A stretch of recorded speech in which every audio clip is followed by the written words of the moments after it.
ছোট লোকের বাচ্চা, তোর সাহস হলো কি করে আমাকে স্পর্শ করার? তুহিন কিছু বলবে তার আগে মায়ের হাত তুহিনের গালে সজোরে পড়ে। তুহিন মাথা নিচু করে দাঁড়িয়ে আছে পাথর হয়ে, মায়ের রাগে কটমট করছে। সত্যি করে বলো তুহিন, কে তুমি? আমি কে সেটা তো তুমি জানো মায়া। মায়া কিছু বলে না, কিন্তু তার সন্দেহ তুহিনের উপর থেকে যায়নি। সন্দেহের চোখে তাকিয়ে আছে তুহিনের দিকে। তুহিন চোরের মতো মায়ের সামনে থেকে পালিয়ে যায়। বেয়াদব মেয়ে, তোমাকে আমি এই শিক্ষা দিয়েছি? একটা ছোট লোকের সাথে জোর করে আমার বিয়ে দিয়েছো, এরপর আর কখনো আমার থেকে ভালো ব্যবহার আশা করো না আব্বু। বাসর ঘরে বসে আছে মায়া, তবে বাকি মেয়েদের মতো ঘোমটা টেনে লজ্জামাখা মুখে নয়। মাথার ঘোমটা পড়ে আছে রুমের এক কোণে। যে ফুল দিয়ে বাসর ঘর সাজানো হয়েছে সব ফুল ফ্লোরে বিভিন্ন জায়গায় ছড়িয়ে ছিটিয়ে আছে। মায়ার আগে ফুসফুস করছে। তুহিন মাথা নিচু করে মায়ার সামনে দাঁড়িয়ে আছে। একটু আগেই খুব ধুমধাম করে বিয়ে হয়েছে মায়া আর তুহিনের। তবে এই বিয়েতে মায়ার কোনো রকমের মত ছিল না, কিন্তু তার বাবার কথায় বাধ্য হয়ে তুহিনকে সে বিয়ে করে। তুহিন এখন কি বলবে সেটা বুঝতে পারছে না মায়ার রাগ দেখে। তুহিনকে এভাবে দাঁড়িয়ে থাকতে দেখে মায়া বসা থেকে উঠে রাগে কণ্ঠে চেঁচিয়ে বলে, আয় ছোট লোকের বাচ্চা, আমার সামনে এভাবে দাঁড়িয়ে আছিস কেন তুই? আমার সাথে একই বিছানায় ঘুমানোর স্বপ্ন ভুলে যা। না তো আমি এই বিয়ে মানি, আর না তোকে আমার স্বামী বলে। আমার দুই চোখের সামনে থেকে দূর হয়ে যা।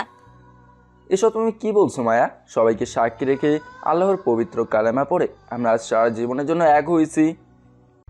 এসব কথা বলে আমাকে কোনো লাভ হবে না।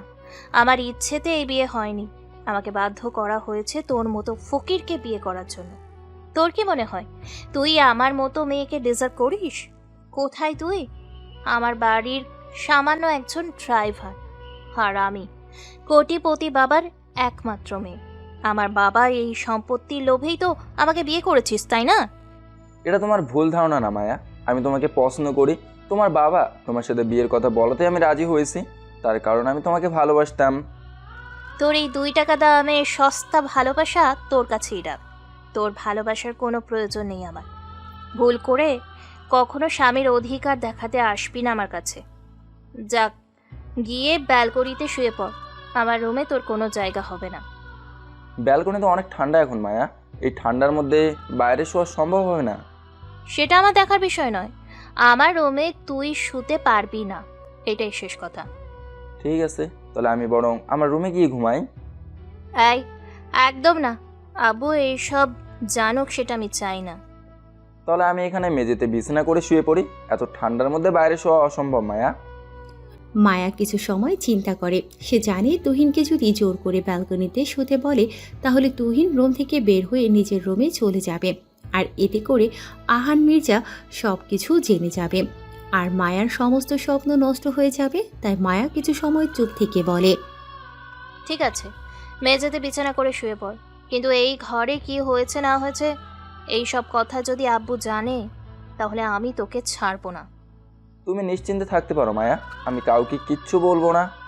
মায়া উল্টো পাশ হয়ে বিছানায় শুয়ে পড়ে। তুহিন মেঝেতে বিছানা করে একপাশে শুয়ে মনে মনে বলে, কত কিছু সহ্য করতে হবে আরও কে জানে। মায়ার মনে আমার জন্য এতটা ঘৃণা জমেছে, জানতাম না। কথাগুলো বলে একটা দীর্ঘশ্বাস ফেলে তুহিন। এরপর চোখ বন্ধ করে ঘুমানোর চেষ্টা করে।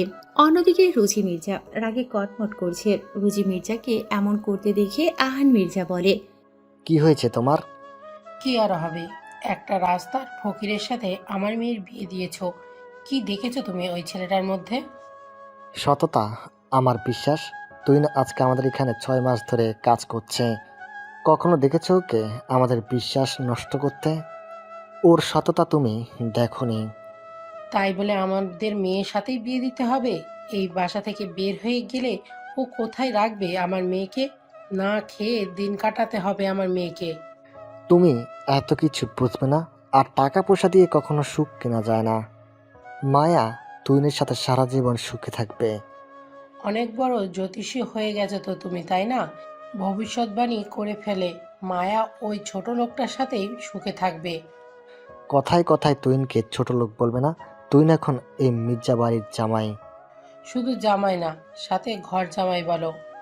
অযথা আমি তোমার সাথে তর্ক করতে চাই না। রাত অনেক হয়েছে, ঘুমিয়ে পড়ো। তোমার ঘুম আসছে, তুমি ঘুমাও, আমাকে নিয়ে তোমার চিন্তা করতে হবে না। তোমার ইচ্ছে। বলেই আহান মির্জা উল্টো পাশে শুয়ে পড়ে। রুচি মির্জা রাগে কটমট করতেই থাকে। পরের দিন সকাল 9টা। মায়া ঘুম থেকে উঠিয়ে ফ্রেশ হবার জন্য ওয়াশরুমে চলে যায়। তুহিন উঠে পুরো রুম সাফ করে নেয়। এরপর বিছানা গুছিয়ে বসে আছে সোফায়। মায়া ওয়াশরুম থেকে বের হয়ে বলে, যা, গিয়ে তাড়াতাড়ি ফ্রেশ হয়ে নে, আমাকে অফিসে যেতে হবে। তুহিন কিছু না বলে ওয়াশরুমে চলে যায়। মায়া চেঞ্জ করে আয়নার সামনে বসে সাজতে থাকে। কিছু সময়ের মধ্যে তুহিন ওয়াশরুম থেকে বের হয়ে আসে। দরজার সামনে দাঁড়িয়ে মায়ের দিকে তাকিয়ে আছে। ইচ্ছে করছে গিয়ে মায়াকে পেছন থেকে জড়িয়ে ধরতে, কিন্তু তার তো মায়াকে ছোঁয়া বারণ, তাই নিজের ইচ্ছেটা মনের মাঝে রেখে দেয়। মায়া আয়নার দিকে তাকিয়ে দেখে তুহিন এক দৃষ্টিতে তার দিকেই তাকিয়ে আছে। এটা দেখে মায়া বসা থেকে উঠে ঘুরে দাঁড়িয়ে রাগী কণ্ঠে বলে, এই ছোট লোকের বাচ্চা, এভাবে তাকিয়ে আছিস কেন? চোখ দিয়ে আমাকে গিলে খাচ্ছিস? তোর চোখ নিচে নামিয়ে রাখ, আর ভুল করেও আমার দিকে তাকিয়ে থাকবি না। এরপর যদি এমন ভুল করিস তাহলে পায়ের জুতো খুলে তোকে মারবো। দূর হয়ে যা আমার সামনে থেকে। তুহিনের মনটা মুহূর্তেই খারাপ হয়ে যায়। মাথা নিচু করে মায়ার রুম থেকে বের হয়ে চলে আসে। মায়াকে নিয়ে এখন তার অফিসে যেতে হবে, তাই সময় নষ্ট না করে তাড়াতাড়ি রেডি হয়ে নেয়। সবাই নিচে চলে এসেছে।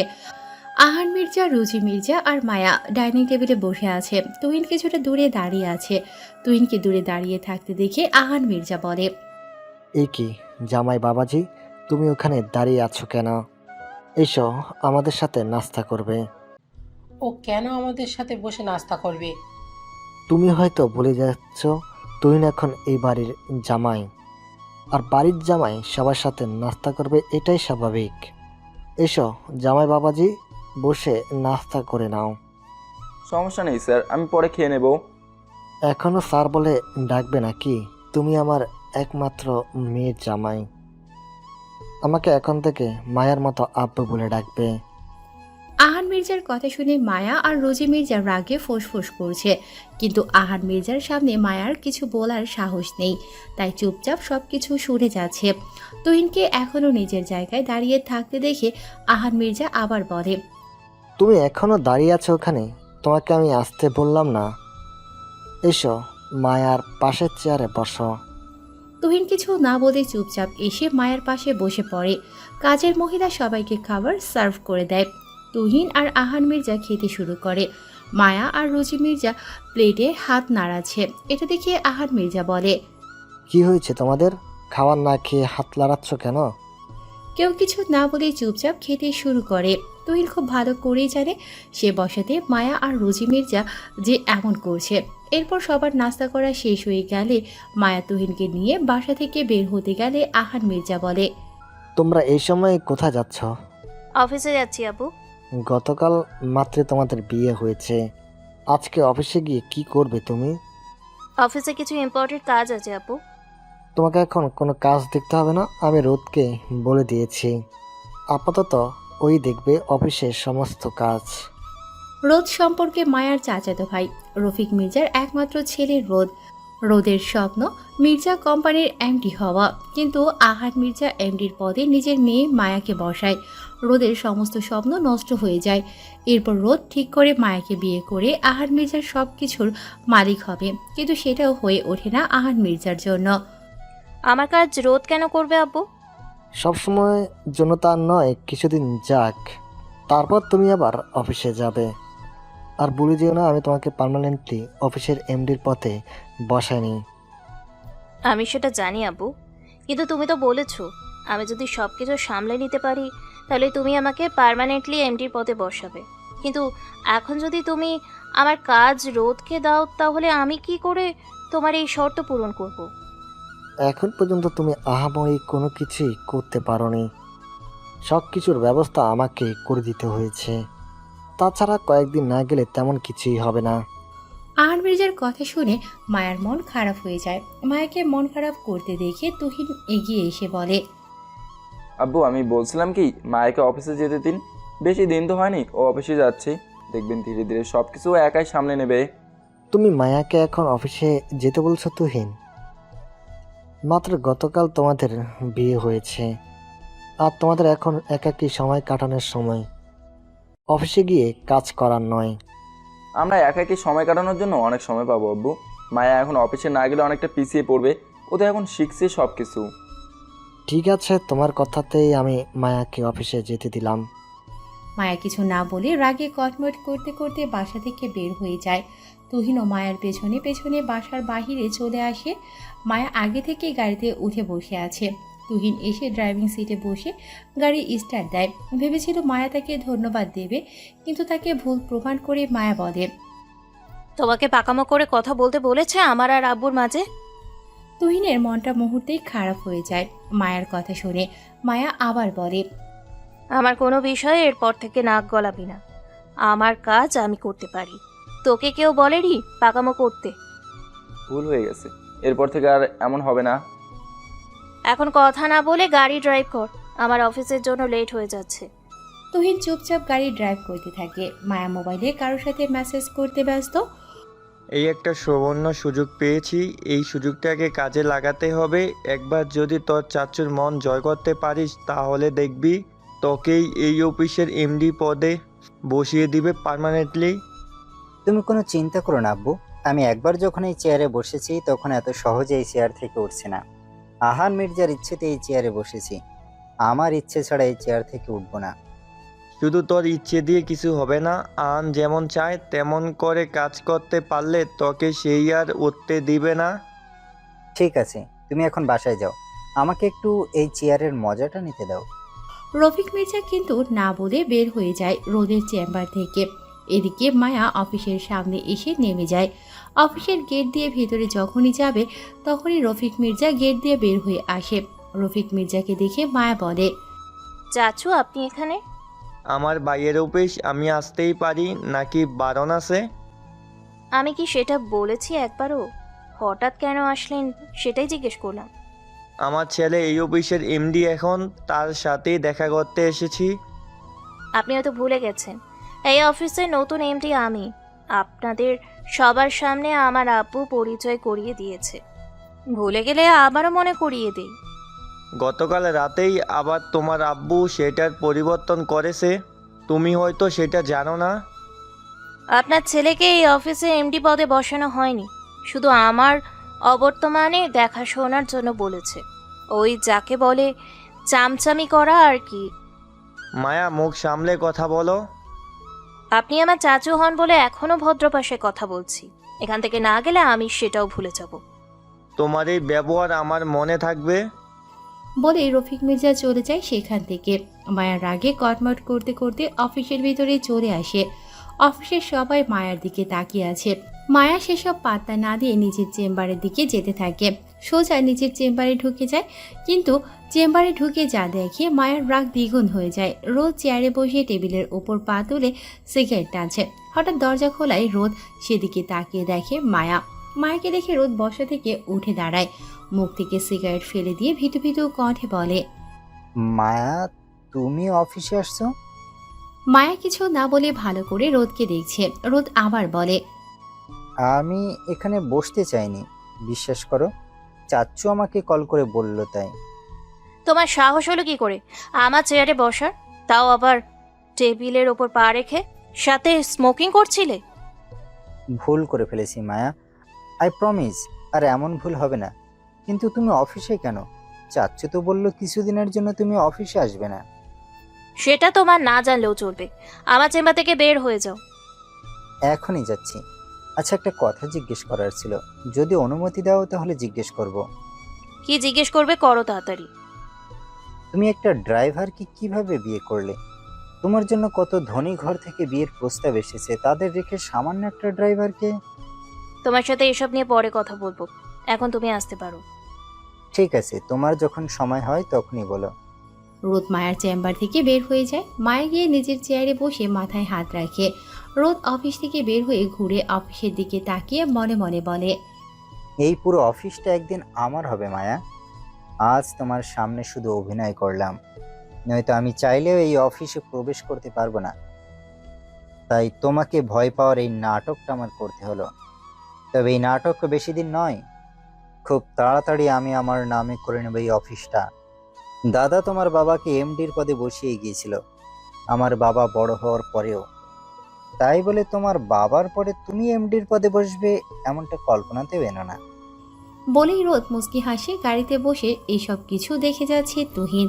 তুহিন মায়ের সাথে খারাপ কিছু হবার আভাস পাচ্ছে। অন্যদিকে তাহসান চৌধুরী ড্রয়িং রুমে বসে চা খাচ্ছে। পাশেই বসে আছে অনামিকা চৌধুরী, যিনি তাহসান চৌধুরীর ব্যাটার হাফ। আচ্ছা, তুমি ছেলেটাকে আর কতদিন দূরে রাখবে? এবার তো আমার ছেলেকে আমার বুকে ফিরিয়ে দাও। কতগুলো মাস হয়ে গেল ছেলেটাকে দেখি না। সময় হলেই তোমার ছেলে তোমার কাছে ফিরে আসবে, এত অধৈর্য হইও না। তুমি একটা পাষাণ হৃদয়ের মানুষ। আমি আমার ছেলেকে 10 মাস 10 দিন গর্ভে রেখেছি। তুমি কি করে বুঝবে মায়ের কষ্টটা কি? আমি আমার ছেলেকে কতটা ভালোবাসি সেটা তুমি ভালো করেই জানো। আমারও ইচ্ছে হয় ছেলেটাকে ফিরিয়ে এনে বুকে জড়িয়ে ধরি। তাহলে আর কিসের এত সংশয়? নাকি তুমি আমাদের ছেলেকে সত্যি অপরাধী বলে মনে করো? সেটা সময় বলে দিবে। কিসের সময় বলে দিবে? আমার ছেলে এত বড় একটা নোংরা কাজ করতে পারেই না। বিশ্বাস আমারও হয় না অনামিকা, কিন্তু চোখের সামনে যা দেখেছি তারপরে নিজের মনকে বোঝাতে পারি না। তুমি নিজের মনকে বোঝাতে না পারলেও আমি জানি আমার ছেলে এমন কাজ করতে পারে না। একটা কথা মনে রেখো, আমরা সব সময় চোখের সামনে যেটা দেখি আমার সত্যি হয় না। তুমি সব কিছুই জানো অনামিকা, তারপরে বোকার মতো বারবার একই প্রশ্ন করো না। যদি তুমি আমার ছেলেকে সত্যি অপরাধী বলে মনে করো তাহলে আমি তোমার বলা কথা মানি না। এসব নিয়ে কথা বলতে ইচ্ছা করছে না, তুমি যাও এখন। তোমার যা ইচ্ছে হয় করো তুমি। বলেই অনামিকা চৌধুরী বসা থেকে উঠিয়ে উপরের দিকে হাঁটতে থাকে। তাহসান চৌধুরী একটা দীর্ঘশ্বাস ফেলে একাই বলতে থাকে, নীল, তোকে খুব মিস করছি রে বাবা, কিন্তু তোর পরীক্ষা যে আজও শেষ হয়নি। তোর মাকে আমি সত্যিটা বলতেও পারছি না। সময় হলে একদিন সব সত্যি বলবো। তুই যেখানেই থাকিস ভালো থাক। তুই এখানে কেন এসেছিস? কার পারমিশন নিয়ে তুই আমার চেম্বারে এসেছিস?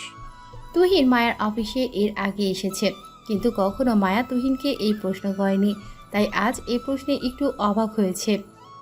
আমি তো এর আগেও তোমার চেম্বারে এসেছি মায়া, তখন তো এই প্রশ্ন করনি, তাহলে আজ হঠাৎ এই প্রশ্ন? এত কথা না পেঁচিয়ে বল, কেন আসছিস সেখানে? তোমার চাচাতো ভাইকে দেখলাম অফিস থেকে বের হয়ে একা একা কিছু একটা নিয়ে বিড়বিড় করছিল। মনে হলো তোমার কোনো ক্ষতি করার চেষ্টা করতে পারে। যা ক্ষতি করার তুই করেছিস, আমাকে নিয়ে তোকে এত ভাবতে হবে না। আমার খেয়াল আমি রাখতে জানি। তুই এখান থেকে বের হয়ে যা। তোর মুখটা দেখলেই রাগে মাথা গরম হয়ে যায়। তুহিন আর কথা বাড়ায় না, চুপচাপ সেখান থেকে চলে যায়। অফিসের বাইরে এসে গাড়িতে উঠে বসে থাকে। মায়ের সাথে কি হলো বুঝতে পারছি না। কি আর হবে, বেশি অহংকার ছিল তাই তার পতন হয়েছে। এখন একটা ড্রাইভারের সাথে বিয়ে হয়েছে। আমিও সেটাই ভাবি, জানিস, এত বড় বড় কথা সব এক নিমেষেই শেষ হয়ে গেছে। এখন একজন সামান্য ড্রাইভারের বউ। তবে তুই যাই বলিস আফরা, তুহিন কিন্তু ছেলে হিসেবে অনেক ভালো। আমি যতটুকু জানি কখনো কোনো খারাপ কিছু আমি দেখিনি তুহিনের মধ্যে। কথাবার্তা শুনেও কখনো মনে হয়নি মানুষটা খারাপ। সেটা আমিও জানি, তবে তোর কি মনে হয় মায়া তুহিনকে কখনো স্বামী হিসেবে মেনে নেবে? সেটা তো সময় বলে দেবে। যাই হোক, অনেক সময় হয়ে গেছে, চল বাসায় যাই। কেন, আজকে ক্লাস করবি না? ক্লাস করতে ভালো লাগছে না। ঠিক আছে চল তাহলে, আমিও বাসায় চলে যাব। কথা শেষ করে দুজন বসা থেকে উঠে দাঁড়ায়। কলেজ গেট পার হয়ে একটা রিক্সা নিয়ে দুজনে বাসার দিকে যেতে থাকে। এতক্ষণ যে দুজন কথা বলছিল, এর মধ্যে একজনের নাম তুবা আর অপরজনের নাম আফরা। দুজনেই মায়ের বেস্ট ফ্রেন্ড। এত সময় ধরে থম ধরে দাঁড়িয়ে আছো কেন? যেটা বলার জন্য এসেছো সেটা বলো।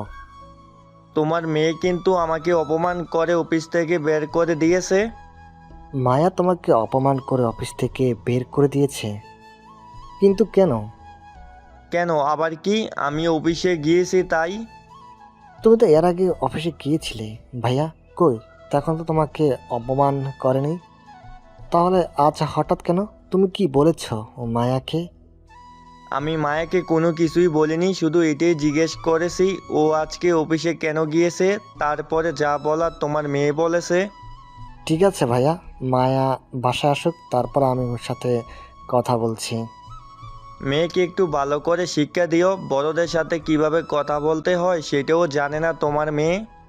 এটা অন্তত আমাকে তোমার থেকে শিখতে হবে না। তুমি যাও, আমি দেখছি। রফিক মির্জা অফিস থেকে বের হয়ে সোজা আহান মির্জার বাসায় চলে আসে। আর তারপরেই এত কথা হলো।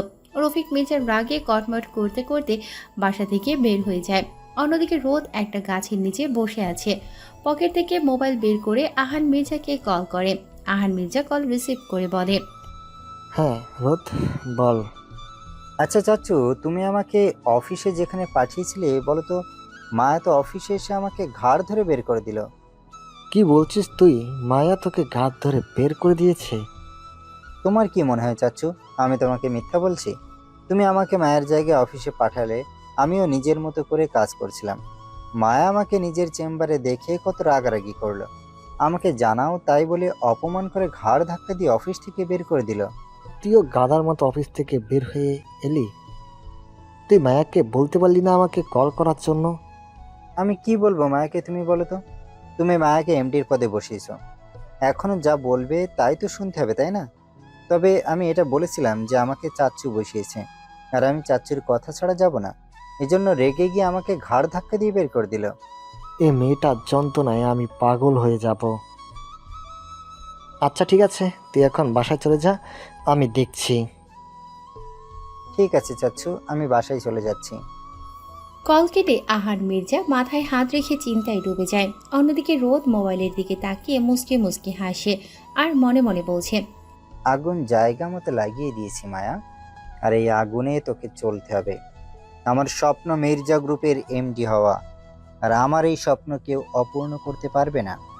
আজ না হয় কাল এই মির্জা গ্রুপ হবে সবটাই আমার। আমি হব মির্জা গ্রুপের একমাত্র মালিক। তখন তোকে আর তোর বাবাকে ঘাড় ধাক্কা দিয়ে ওই মির্জা বাড়ি থেকে বের করে দেব। আমার বাবা যে ভুল করেছে, আমি সে ভুল করব না। আমি তোদের সাথে তাল মিলিয়ে চলবো, আর সঠিক সময়ের অপেক্ষা করব। সঠিক সময় আসলেই আমি আমার সকল কার্য হাসিল করে নেব। আমি হব একদিন মির্জা গ্রুপের কিং। রাত প্রায় 9:30টার কাছাকাছি। ড্রয়িং রুমে বসে আছে আহান মির্জা। তখনই সিঁড়ি দিয়ে নিচে নেমে আসে মায়া আর তুহিন। এসে দুজন মুখোমুখি হয়ে সবাই বসে পড়ে। আমাদের ডেকেছো কেন আপু? খুব তাড়া মনে হচ্ছে তোমার? না, তারা থাকবে কেন? তুমি দেখেছো নিশ্চয়, তো কোনো একটা কারণ আছে তাই না? তাই জিজ্ঞেস করলাম। তুই সত্যি করে একটা কথা বলো তো বাবা, অফিসে যাওয়ার পরে আজ কি কি হয়েছে? আমি তো অফিসের ভিতরে যাইনি আব্বু, তাই আমি বলতে পারবো না সঠিক কী হয়েছে। হ্যাঁ, তবে রফিক চাচ্চুর সাথে মায়ের কথাকাটে হয়েছে অফিসের বাইরে। দোষ অবশ্য রফিক চাচ্চুরই ছিল। আমাকে একটু সব কিছু খুলে বলবে? প্রথমে মায়া জিজ্ঞেস করেছিল উনি অফিসে কেন এসেছে। এরপর মায়াকে রফিক চাচ্চু জিজ্ঞেস করে মায়া অফিসে কেন এসেছে। মায়া বলেছে তার অফিসে তো আসবেই। মায়া কি কোনো বিয়াদবি করেছে রফিক ভাইয়ের সাথে? এসব তুমি তুহিনকে কেন জিজ্ঞেস করছো আপু? যা হয়েছে আমার সাথে হয়েছে, আমাকে জিজ্ঞেস করো। তোমাকে যতক্ষণ কথা না বলা হবে তুমি ততক্ষণ চুপ করে বসে থাকো। আর নিজের কথা শুনে মায়ের আগে কটমট করতে থাকে। নিজের মেয়েকে রেখে একটা ড্রাইভারকে তার সম্পর্কে জিজ্ঞাসা করে, কিন্তু মায়াকে ওকে কিছু বুঝতে না দিয়ে স্বাভাবিকভাবেই চুপচাপ বসে থাকে। আহান মির্জা আবার বলে, বলো তুহিন। আমি তো তেমন কিছু দেখিনি, উল্টো রফিক চাচ্চুই মারছে। রোদের সাথে কি হয়েছে? রোদের সাথে কি হয়েছে আমি সঠিক বলতে পারবো না আব্বু, তবে দেখলাম রোদ অফিস থেকে স্বাভাবিকভাবেই বের হয়ে এলো। মায়া, তুমি নাকি রোদকে গাড় ধাক্কা দিয়ে অফিস থেকে বের করে দিয়েছ? এটা সম্পূর্ণ মিথ্যে কথা আব্বু। আমি অফিসের ভেতরে ঢুকে দেখি রোদ টেবিলের ওপর পা রেখে সিগারেট খাচ্ছিল। আমি ওটা নিয়ে রাগারাগি করেছি, তবে আমি রোদকে ঘাড় ধাক্কা দিয়ে অফিস থেকে বের করিনি। ঠিক আছে, তোমরা যাও। তোমাকে এইসব উল্টাপাল্টা কথা কল করে বলেছে? আমি তোমাকে যেতে বলেছি, কে কি বলেছে সেটা জিজ্ঞেস করতে বলিনি। মায়া আর কিছু না বলে চুপচাপ উঠে নিজের রুমে চলে যায়। তুহিন খেয়াল করে আহান মির্জা খুব চিন্তায় মশগুল হয়ে যায়। আপনি কি কিছু নিয়ে চিন্তা করছেন আব্বু? মেয়েটাকে নিয়ে খুব চিন্তায় আছি।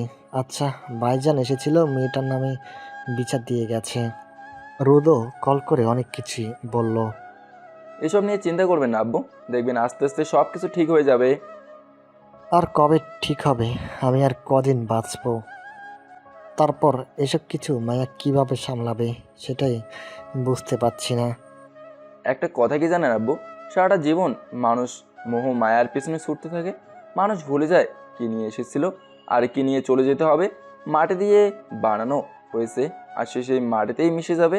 শুধু শুধু এত চিন্তা, এত টাকা পয়সা করার পেছনে ছোটা। জানেন আব্বু, আমি কোনো এক কবরস্থানের বাইরে দেখেছি লেখা ছিল, গন্তব্য তো তোর এখানেই ছিল, শুধু জীবনটা শেষ হয়ে গেল আস্তে আস্তে, আর তোর আপন মানুষরাই দাফন করে দিয়ে গেল যেতে যেতে।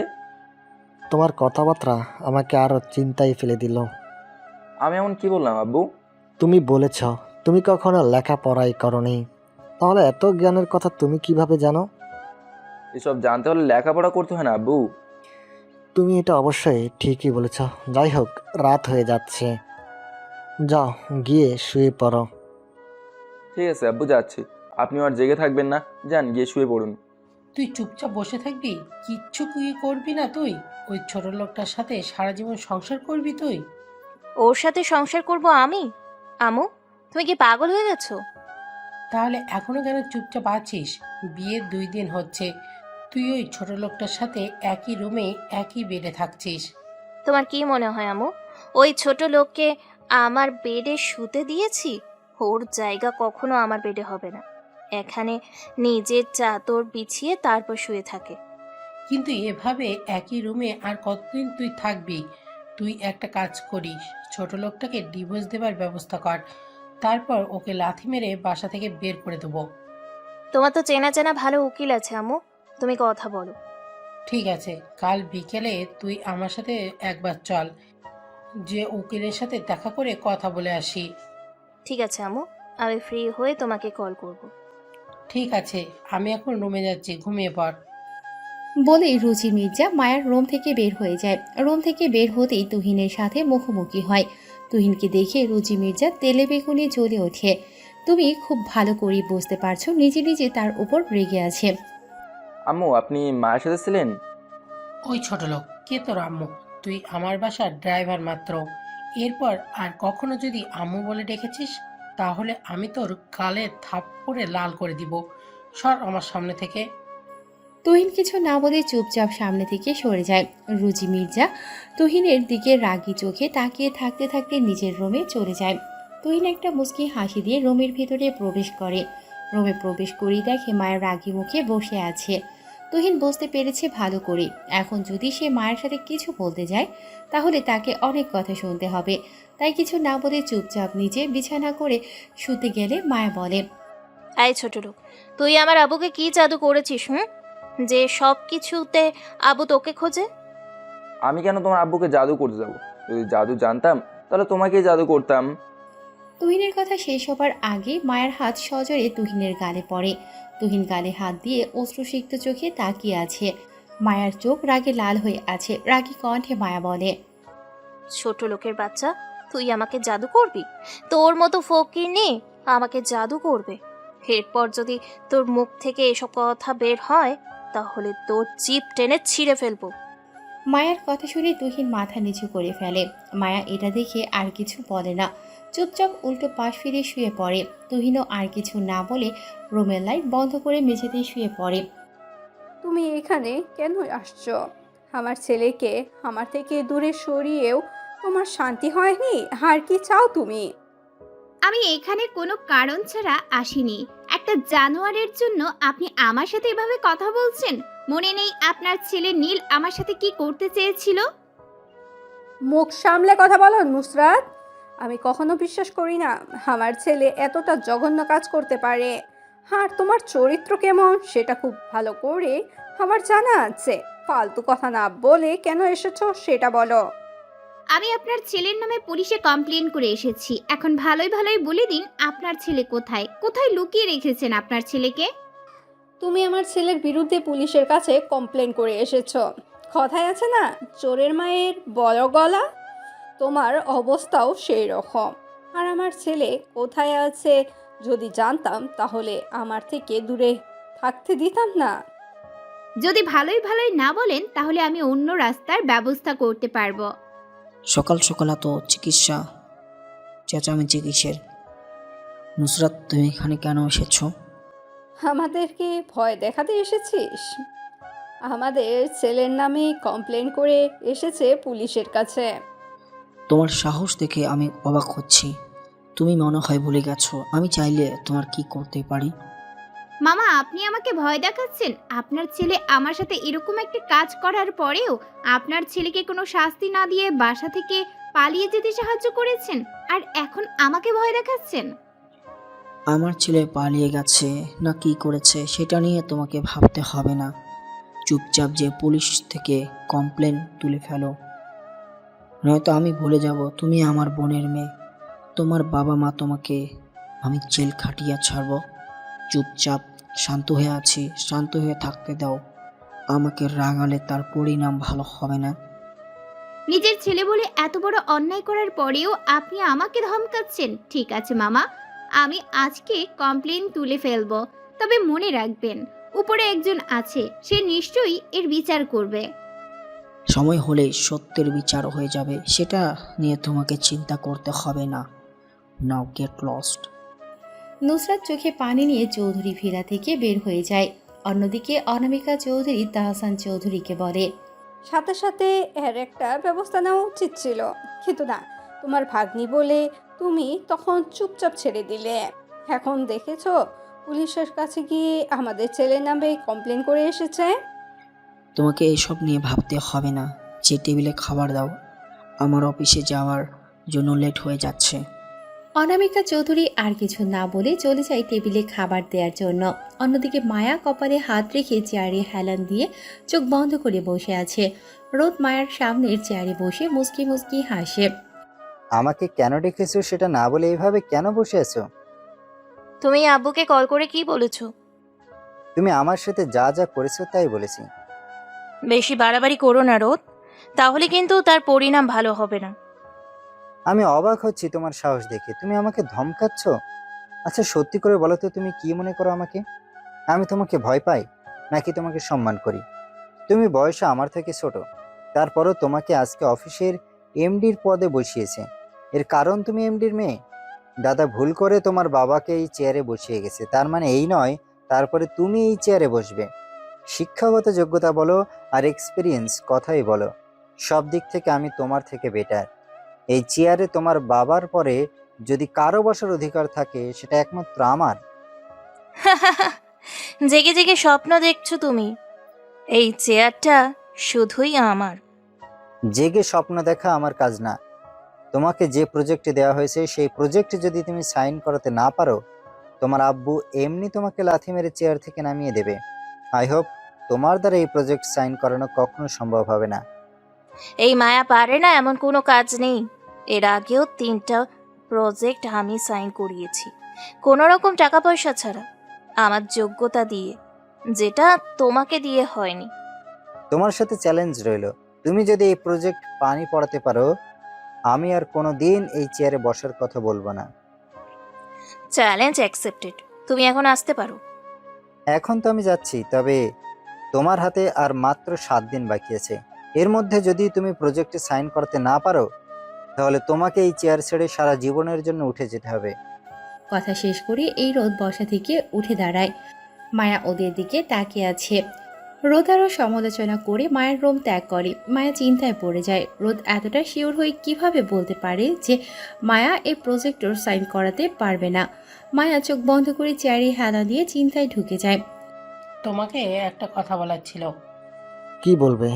বলে ফেলো। মায়াবী ছোট লোকের সাথে সংসার করবে না। মায়া এই সম্পর্ক থেকে মুক্তি চায়। এটা মায়ার কথা নাকি তোমার? এটা সম্পূর্ণই মায়ার ডিসিশন। তোমার বা আমার কোনো অধিকার নেই ওর ইচ্ছেতে বাধা দেওয়ার। সমস্যা নেই, তোমার মেয়ে বাসায় আসলে বলে দিও ডিভোর্স হয়ে যাবে, আর সাথে এমডির পথে বসার স্বপ্নটাও বন্ধ করে দিতে। একটা রাস্তার ছেলের জন্য তুমি আমাদের মেয়ের স্বপ্ন নষ্ট করে দিবে। আমার মেয়ে ওই ছেলের সাথে কখনোই সুখী হবে না। সামান্য বিষয়টা তুমি কেন বুঝতে পারছো না?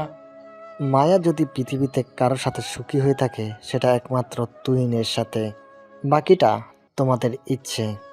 যদি ডিভোর্স চেয়ে থাকো আমি ব্যবস্থা করে দিব, কোনো সমস্যা নেই। তোমার মেয়েকেও এন্ডির পথে বসতে দিব না, এটা আমার শেষ কথা। কথা শেষ করে আহান মির্জা বসা থেকে উঠে দাঁড়ায়। রুজি মির্জা রাগের দাঁত বের করছে। এসব আহান মির্জা পাত্তা না দিয়ে সোজা নিজের রুমে চলে যায়। রাত প্রায় 10টা। ছাদের ওপর দাঁড়িয়ে জামাই শ্বশুর সিগারেট খাচ্ছে। তুহিন আর আহান মির্জা। এত জরুরিভাবে ডাকার কারণ কি আব্বু? এত তারা কিসের তোমার? জামাই বাবাজি, সিগারেট একটা টান দিলাম। জলি কিছু কথা আছে বলেই তো তোমাকে ডেকেছি, তাও সাদে। তখনই বুঝতে পারছি। আজকে মায়ের আম্মুর সাথে কথা বললাম, মায়া নাকি তোমার থেকে ডিভোর্স চায়। কি করব বুঝতে পারছি না। জানেন আব্বু, আমার মনে হতো আমি কখনো ক্লান্তই হব না, কিন্তু আমি ভুল প্রমাণিত হয়ে গেলাম। জানি না কেন খুব ক্লান্ত হয়ে গেছে এই জীবন থেকে, নিজের স্বপ্নগুলো থেকে, নিজের আশাগুলো থেকে। হয়তো আর কখনো আমি কারো কাছে এমন হয়ে থাকবো না, পুরোপুরি বদলে ফেলবো এই আমিটাকে। এত সহজে হাল ছেড়ে দিচ্ছ বাবা? মায়ার মনটা খুব ভালো, সেটা আমি জানি, কিন্তু ওর মায়ের কথা শুনতে শুনতে এরকম হয়ে গেছে। তুমি একটু চেষ্টা করে দেখো না, তুমি চাইলে মায়াকে চেঞ্জ করতে পারবে। আপনাদের বাসায় তো প্রায় 6 মাসের কাছাকাছি হয়ে গেল আসি। বিয়ের আগে মাইয়া আমার সাথে খারাপ ব্যবহার না করলেও খুব একটা পছন্দ করতো না, সেটা আমি বুঝতাম। কিন্তু বিয়ের পর মায়া আমাকে দু চোখেই দেখতে পারে না। কি করব আমি বুঝতে পারছি না বাবা। সময় পড়ে ছেড়ে দিয়েছি আমরা, সময় ঠিক করবে কি হবে না হবে। ঠিক আছে, তবে তুমি একটু চেষ্টা করো মায়ার মন জয় করার জন্য। ঠিক আছে আব্বু, চলেন নিচে যাই। তোর তো আমাকে বিকেলে কল করার কথা ছিল, তাহলে কল কেন করলি না? আর আমি কতগুলো কল করলাম, রিসিভও করলি না। নতুন একটা প্রজেক্ট হাতে এসেছে আম্মু, সেটা নিয়ে খুব চাপে ছিলাম। সব কিছু আজকে কমপ্লিট করা হলো, কালকে শুধু একটা সাইন করাতে হবে। তোর আব্বুর সাথে কথা বলছিলাম তোর ডিভোর্স নিয়ে। আব্বু কি বললো? সে ডিভোর্সের জন্য রাজি হয়েছে, তবে একটা শর্ত দিয়েছে। আমি আব্বু যে কোনো শর্তে রাজি আম্মু। ওই ছোট লোকটা থেকে ছাড়া পাওয়ার জন্য কি করতে হবে বলো? তোকে এমডির পদ থেকে সরিয়ে দিতে হবে, তাহলেই তোর আব্বু ডিভোর্স করিয়ে দিবে। এমডির পদ থেকে সরে যেতে হবে। কথাটা শুনে মায়া বসা থেকে দাঁড়িয়ে যায়। রোজি মির্জা এতে একটু অবাক হলো না, কারণ সে জানে মায়াকে এমডির পদ থেকে সরে যেতে বললে মায়া রিয়েকশনটা ঠিক এরকমই হবে। এমডির পদ থেকে সরে যেতে হবে মানে? আব্বু তোমাকে এটা বললো আর তুমি কিছু না বলে চলে আসলে? আমাকে কিছু বলার সুযোগ দিলে তো তোর আব্বু। এমডির পদে বসা আমার স্বপ্ন আম্মু, আমি এই পদ ছাড়তে পারবো না। তাহলে ছোট লোকটার সাথেই তোকে সংসার করতে হবে। সামাজতে দাও আম্মু, আগে পুরোপুরিভাবে এমডির পদে বসে নেই। যখন আব্বু চাইলেও আমাকে এমডির পদ থেকে সরাতে পারবে না, ঠিক তখনই আমি ছোট লোকটাকে লাথি মেরে এই বাসা থেকে বের করে দেব ডিভোর্স দিয়ে। এটাই ভালো হবে মনে হয়। এখন তাহলে চুপচাপ নিজের স্বপ্নটা পূরণ কর, আর ভুল করে ওই ছোট লোকটার তোর আশেপাশে আসতে দেবে না।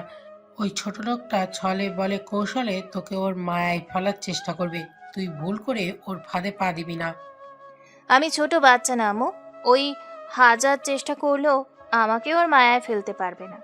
আমি এখন রুমে যাচ্ছি, আবু এসে সব শুনে ফেললে সমস্যা হয়ে যাবে। ঠিক আছে, তুই রুমে যা, আর আমি যা বললাম তা যেন মনে থাকে। মায়া খুশি মনে রুম থেকে বের হয়ে নিজের রুমে চলে আসে। আমি আসতেই দেখেন তুহিন চেয়ারে হেলান দিয়ে বসে কিছু একটা করছে মোবাইলে। মায়া সেদিকেই খেয়াল না করে নিজের জায়গায় গিয়ে বসে।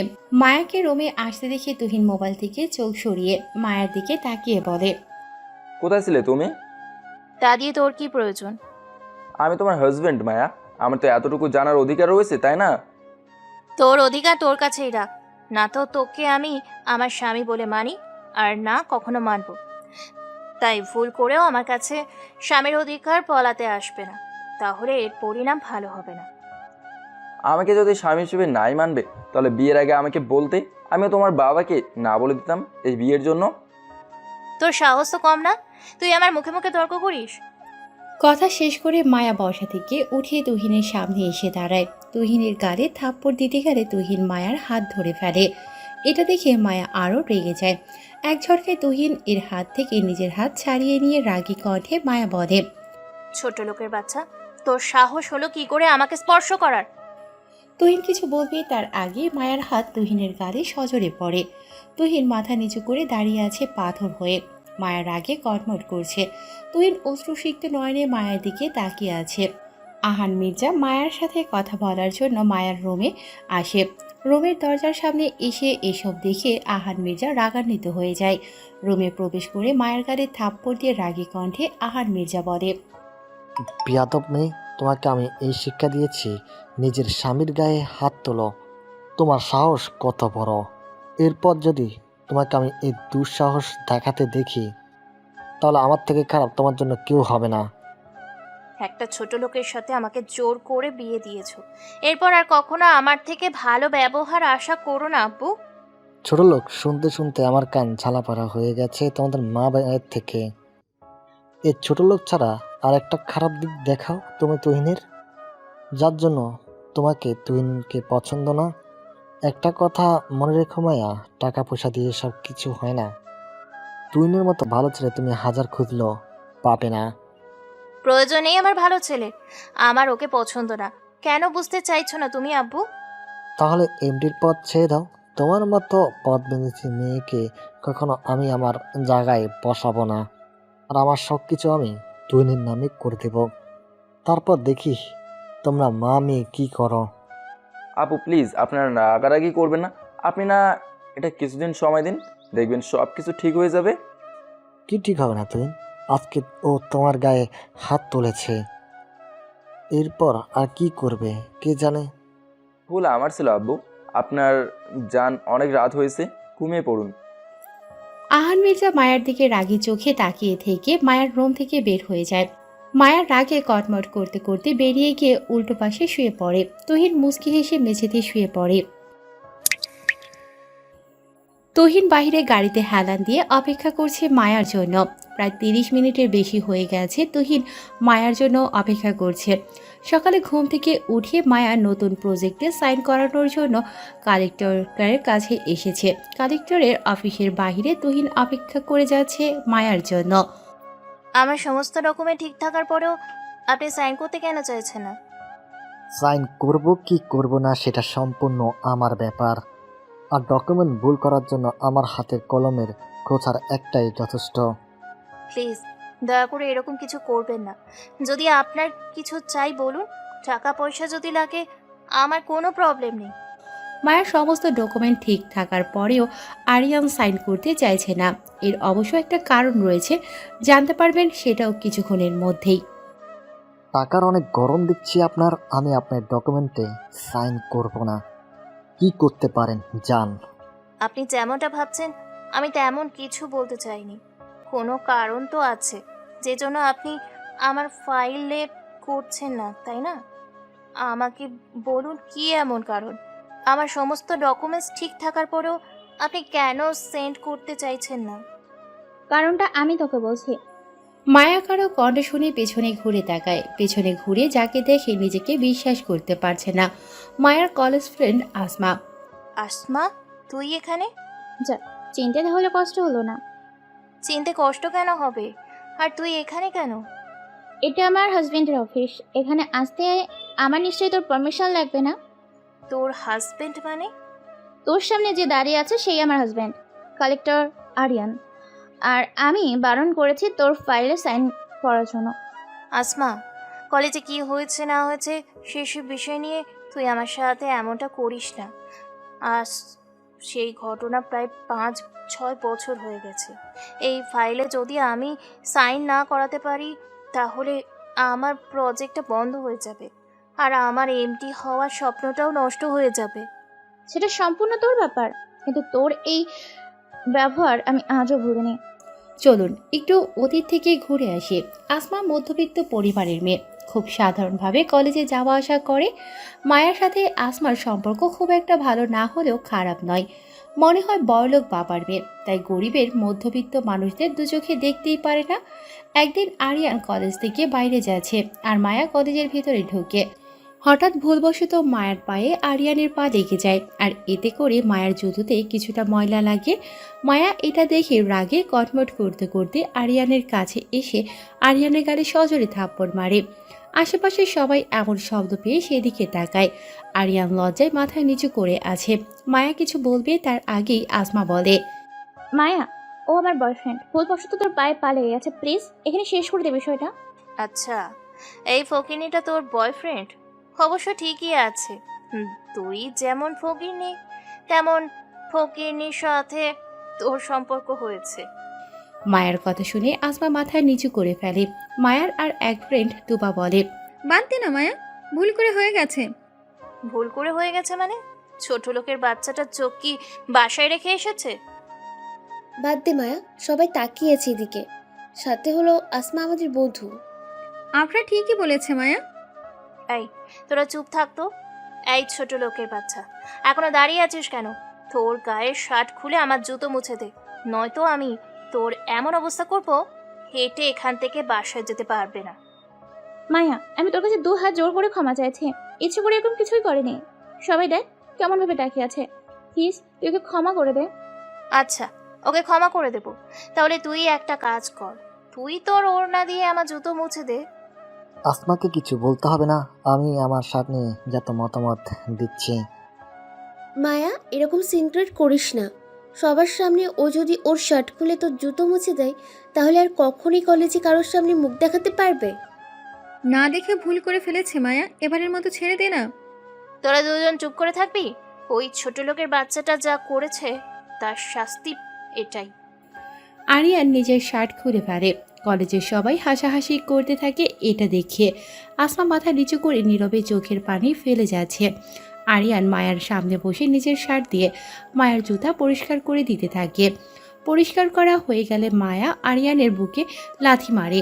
আরিয়ান মাটিতে শুয়ে পড়ে। আসমা চোখ বন্ধ করে নীরবে চোখের পানি ফেলেই যাচ্ছে। মায়া রাগী কণ্ঠে বলে, এবার শুধু এটুকুতেই ছেড়ে দিলাম। এরপর যদি এমন ভুল করিস তাহলে তোর জুতো খুলে তোর গালে মারবো। কথা শেষ করে মায়া কলেজ গেট দিয়ে বের হয়ে যায়। আসমা ধরে গিয়ে আরিয়ানকে জড়িয়ে ধরে কান্না করতে থাকে। তুবা আর আফরার চোখ থেকেও নীরবে পানি পড়ছে। চোখের পানি মুছে তুবা আফরাকে উদ্দেশ্য করে বলে, মায়া, কাজটা একদম ঠিকই করলো না। এতগুলো মানুষের সামনে একটা মানুষের সাথে এমন ব্যবহার কেউ করতে পারে? সেটা মায়াকে না দেখলে জানতাম না। কি করবি বল, বড়লোক বাবার মেয়ে তো। ওর বাবার টাকার এদেশের বড় বড় এমপি, মন্ত্রী, পুলিশরা চলে, তাই যখন যা ইচ্ছে হয় তাই করে। আসমা আমাদের ফ্রেন্ড, ওর বয়ফ্রেন্ডের সাথে এরকমটা না করলে ওর হতো না। কলেজের সবাইকে সাক্ষী রেখে আজ বলে যাচ্ছি, এমন একটা দিন আসবে যেদিন সেম কষ্ট আমি মায়ের সাথে করব, মায়ের বয়ফ্রেন্ড বা হাজব্যান্ডকে দিয়ে। আমি যদি আমার আরিয়ানের জুতা না মোছাতে পারি তাহলে আমি এক বাপের মেয়ে নই। আরিয়ান, চলো এখান থেকে। বলে আসমা আরিয়ানকে নিয়ে কলেজ থেকে বের হতে থাকে।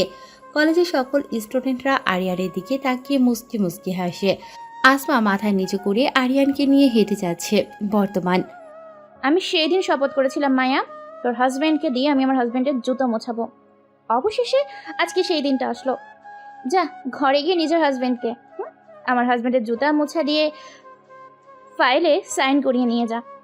তোর সাথে অন্যায় আমি করেছি আসমা, তাই তো যা করা আমার সাথে কর। না না, এমন তো হবে না, তাহলে তো আমার মনের ইচ্ছেটা পূর্ণ হচ্ছে না। যদি এই ফাইল সাইন করতে চাস আর নিজস্ব স্বপ্নকে বাঁচিয়ে রাখতে চাস, তাহলে যে নিজের হাজব্যান্ডকে নিয়ে আয়। আমার ওয়াইফ যা বলে আমি তাই করি। আজ আমি এই ক্যারেক্টারের চেয়ারে বসে আছি শুধুমাত্র ওরই জন্য। ও যা বলছে তাই করো মিস মায়া। ও সরি মিসেস মায়া। মায়া কিছু না বলে মাথা নিচু করে অফিস রুম থেকে বের হয়ে যায়। গেটের বাইরে আসতেই রোদের সাথে দেখা হয় মায়ার। রোদ মায়াকে উদ্দেশ্য করে বলে, কি হয়েছে মায়া, ফাইলে সাইন করাতে পারোনি? চাইলে সাইন করাতে না পারলে তোমার এমডি হওয়ার স্বপ্ন তো শেষ হয়ে যাবে। এরপর নতুন এমডি আমি হব। এই সব কিছু তুমি করেছো তাই না? ইয়েস, মির্জা গ্রুপের এমডি হওয়ার জন্য যেমন তুমি সবকিছু করতে পারো, তেমন আমিও সবকিছু করতে পারি। পিছন থেকে কেন ছুরি মারছো? যদি সত্যি পুরুষ হয়ে থাকো তাহলে সামনাসামনি মোকাবেলা করো। Everything is fair and love in war Maya, এই লাইনটা জানো তো? কি হয়েছে মায়া? আরে ফকিন্নি বোন জামাই যে আমার, তোমার বউ ফাইলে সাইন করতে পারেনি, তাই মন খারাপ। তুমি তো কাল রাতে সব কিছু ঠিক করলে মায়া, আর তোমার প্রস্তুতি দেখে মনে হয়নি তোমার ফাইলে কোনো কিছু ভুল হয়েছে। তাহলে সাইন কেন করো না? ওসব নিয়ে তোমাকে ভাবতে হবে না, চলো এখান থেকে। মায়া তুহিনকে তুমি করে বলছে। তুহিন যেন নতুন এক মায়াকে দেখছে। সেই রাগী অহংকারী ভাবটা মায়ার মধ্যে দেখতে পাচ্ছে না তুহিন। কি হয়েছে আমাকে বলো, আমি যদি কিছু করতে পারি। এই বকলাম ফকিন্নি নাকি তোমার প্রজেক্ট স্নান করাতে সাহায্য করবে? যাও যাও, নিয়ে যাও, গিয়ে কালেক্টরের সাথে কথা বলতে দাও। তুই না এখান থেকে চল তো। তুমি গাড়িতে গিয়ে বসো, আমি 5 মিনিট আসছি। কোথায় যাচ্ছ তুমি তুহিন? জাস্ট 5 মিনিট, ফাইলটা আমাকে দাও। বলে তুহিন ফাইল নিয়ে কালেক্টর অফিসের ভেতরে চলে যায়। তুহিনকে দেখে আরিয়ান বলে, কে তুমি, আর এখানে কি চাও? একটু আগে মায়া নামের যে মেয়েটা আপনার কাছে এসেছিল, আমি ওর হাজব্যান্ড। আচ্ছা, আমি কি জানতে পারি সমস্ত ডকুমেন্ট ঠিক থাকার পরেও আপনি কেন ফাইলে সাইন করলেন না? ফলে সাইন করেনি সেটা আপনাকে বলেছে, আর কেন করেনি সেটা বলেনি? সমস্যা নেই যে জানো, আমি বলে দিচ্ছি ফাইলে সাইন হবে, তবে শর্ত একটাই। কি শর্ত? তোর পরানো শার্টটা খুলে আমার হাজবেন্ডের জুতা মুছে দে, তারপর সাইন করে নিয়ে যা। কে কার পরনের শার্ট খোলে কার জুতা মুছবে সেটা এখনই দেখাচ্ছি। বলে তুহিন পকেট থেকে মোবাইল বের করে এরপর কাউকে কল করে। এটা দেখে আরিয়ান বলে, আচ্ছা, সুপারিশ করার জন্য কাউকে ফোন করছিস? কারো সুপারিশে কাজ হবে না, আমার জানু যেটা বলেছে সেটাই করতে হবে। একটা মিনিট ওয়েট কর না, কাজ হয় না না হয় সেটা তুই নিজেই দেখ। আমি তুহিন বলছি, আমি এখন একটা কালেক্টর অফিসে দাঁড়িয়েছি। অফিসারের নাম আরিয়ান। ভালো ভালো আমার হাতে থাকা ফাইলটাতে সাইন করে দেওয়ার জন্য বলে দাও। এরপর নিজে গিয়ে মায়াকে ফাইলটা বুঝিয়ে দিতে বলো, নয়তো আমি কি করতে পারি সেটা খুব ভালো করেই জানো। কল কেটে তুহিন মোবাইল নিচের পকেটে রেখে দেয়। সাথে সাথে আরিয়ানের মোবাইল বেজে ওঠে। স্ক্রিনে নাম্বার দেখে আরিয়ান বড় চোখে তুহিনের দিকে তাকিয়ে আছে। আরিয়ান কল রিসিভ করে বলে, স্যার, চুপচাপ ওই ছেলের হাতে থাকা ফাইলটা সাইন করে দাও, নয়তো নিজের চেয়ারটা হারাবে। আর যা যা বলেন তাই করো।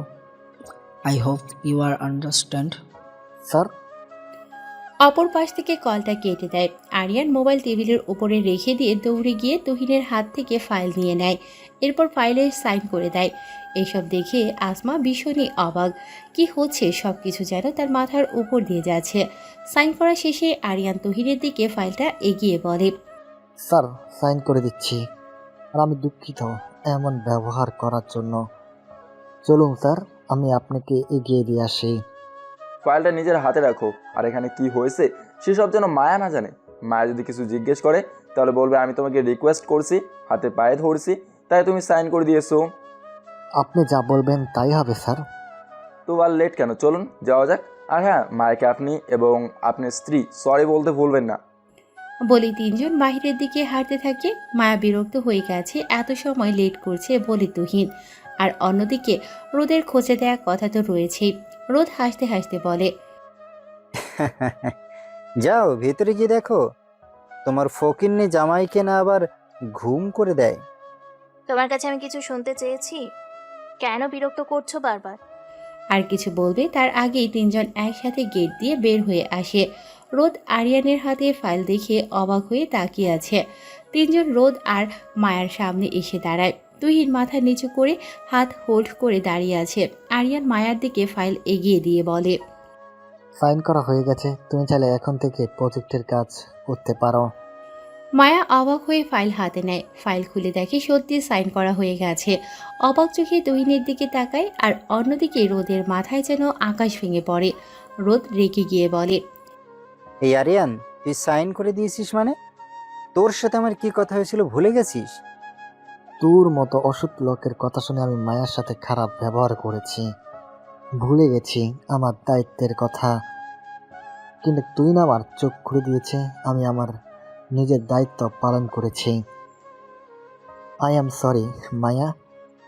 আমি তোর কাছে মাপ চাইছি মায়া, পুরোনো রাগ নিয়ে আমি তোকে অনেক কিছুই বলেছি। It's okay. মায়ের বিস্ময়তা যেন কাটছেই না, চোখ আটকে আছে তুহিনের মুখপানে। তুহিন খুব ভালো করেই বুঝতে পারছে মায়া তাকে সন্দেহ করছে। সে যে কিছু একটা করেছে সেটা মায়া জানে, তবে বেশি সময় এখানে থাকলে কি করেছে সেটাও জেনে যাবে। তাই আর দাঁড়িয়ে না থেকে তুহিন গিয়ে গাড়িতে উঠে বসে। মায়াও তুহিনের পেছনে পেছনে গিয়ে গাড়িতে উঠে বসে, তবে আজ আর পেছনে নয়, তুহিনের পাশেই বসেছে। তুহিন চুপচাপ গাড়ি স্টার্ট দিয়ে ড্রাইভ করতে থাকে। মায়ের চোখ এক দৃষ্টিতে আটকে আছে তুহিনে। তোর সাথে কি কথা হয়েছিল কালেক্টর? আর তুই কি করলি? তোর কথা শোনার আমার নেই, আমি আমার জানের কথাই রাখতে পারিনি, বাধ্য হয়েছি ফাইলে সাইন করার জন্য। এই ফাইলে সাইন না করলে আমার নামে রিজন পেপার চলে আসতো। তুমি কি বলছো? আর তখন তোমাকে কে কল করলো, যার এক কথায় তুমি ফাইলে সাইন করে দিলে? আমি যার জন্য আজ কালেক্টর, এই শহরের বিলিনিয়ান তাহসান চৌধুরী। তাহসান চৌধুরীর সাথে মায়ের কোনো রকমের যোগাযোগ আছে বলে আমার তো মনে হয় না। সম্পর্ক মায়ার সাথে নয়, সম্পর্ক রয়েছে মায়ার হাজবেন্ডের সঙ্গে। Are you mad? এতিম ছেলে, পৃথিবীতে আপন বলতে কেউ নেই। আমার চাচার বাসায় ড্রাইভারি করে জীবন পার করে, ওর সাথে তাহসান চৌধুরী কিভাবে সম্পর্ক থাকতে পারে? সম্পর্ক তো অবশ্যই রয়েছে। ও আমার অফিসে ঢুকে কেউ একজনকে কল করলো, তার ঠিক 2 মিনিটের মাথায় আমার ফোনে ফোন এসেছে তাহসান চৌধুরীর ফোন থেকে, আর আমাকে বলা হয়েছে ভালোই বেরোর জন্য ফাইলে সাইন করে দিই। কিন্তু এটা কিভাবে সম্ভব হতে পারে? রোদ ভাই, আপনি একটা কাজ করেন তো, আপনি মায়ের হাজবেন্ড সম্পর্কে খোঁজ খবর নেন ভালো করে। সত্যি করে ওর একটা সিভিতে কেউ নাই, নাকি ওরে কেউ নেওয়ার পেছনে সত্যি রয়েছে? ঠিক আছে, আমি আজ থেকেই তুহিনের সম্পর্কে খবর নিতে শুরু করছি। সত্যি করে বলো তো তুহিন, কে তুমি? আমি কে সেটা তো তুমি জানো মায়া। মায়া কিছু বলে না, কিন্তু তার সন্দেহ তুহিনের ওপর থেকে যায়নি। সন্দেহের চোখে তাকিয়ে আছে তুহিনের দিকে। তুহিন চোরের মতো মায়ের সামনেই বসে আছে, গাড়ি ড্রাইভ করছে, তাই পালাতে পারছে না কোথাও। আচ্ছা, তুমি কি এমন বলেছো ভিতরে গিয়ে, যার জন্য আরিয়ান সাইন করে দিতে বাধ্য হলো? তোমার কাছে যা চেয়েছি সেটাই করছি, তারপর সাইন করে দিল। হোয়াট? তুমি ওই আরিয়ানের পা ধরেছো? কে বলেছে তোমাকে এসব করতে? আমার মতো গরিব ছোট লোক কারো পা ধরলে কি এমন আসবে যাবে? তোমার স্বপ্ন তুমি মির্জা গ্রুপের এমডি হবে, আমার এতটুকুইতে যদি সেই স্বপ্ন পূর্ণ হয় তাতে কি আর এমন?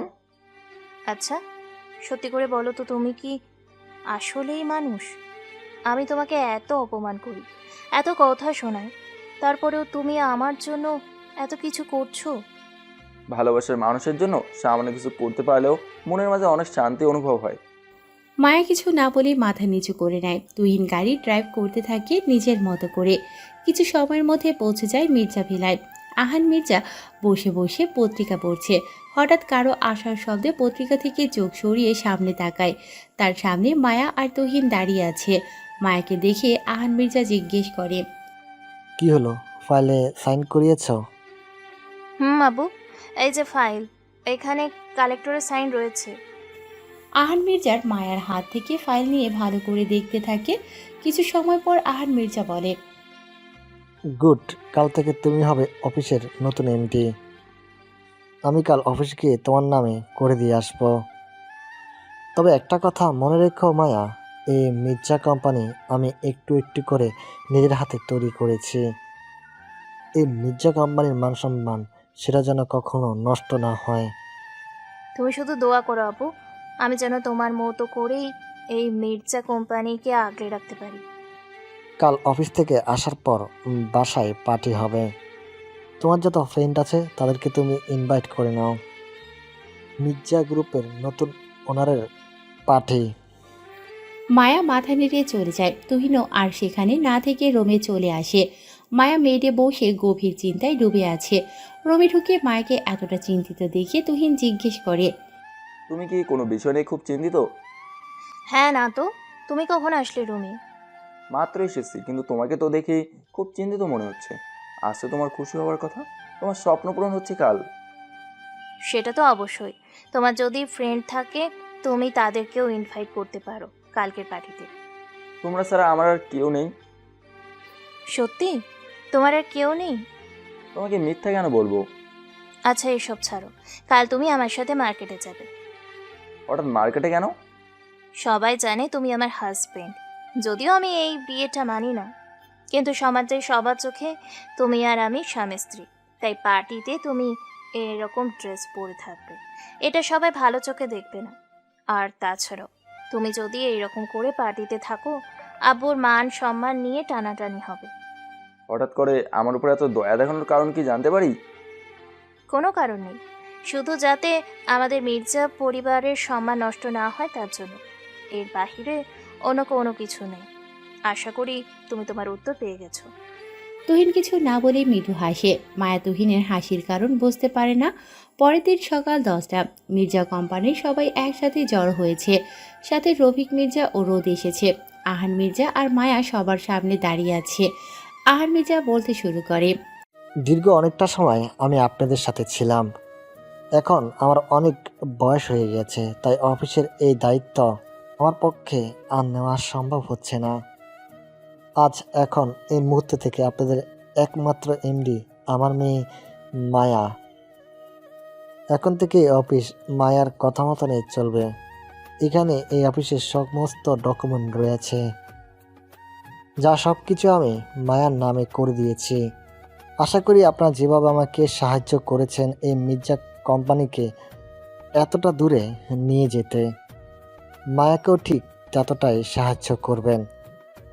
একটা মেয়ের হাতে এত বড় কোম্পানির দায়িত্ব বুঝিয়ে দেওয়াটা কি ঠিক হলো আয়ান? মেয়ে বলে ওই কোম্পানির দায়িত্ব নিতে পারবে না সেটা আপনাকে কে বললো ভাইজান?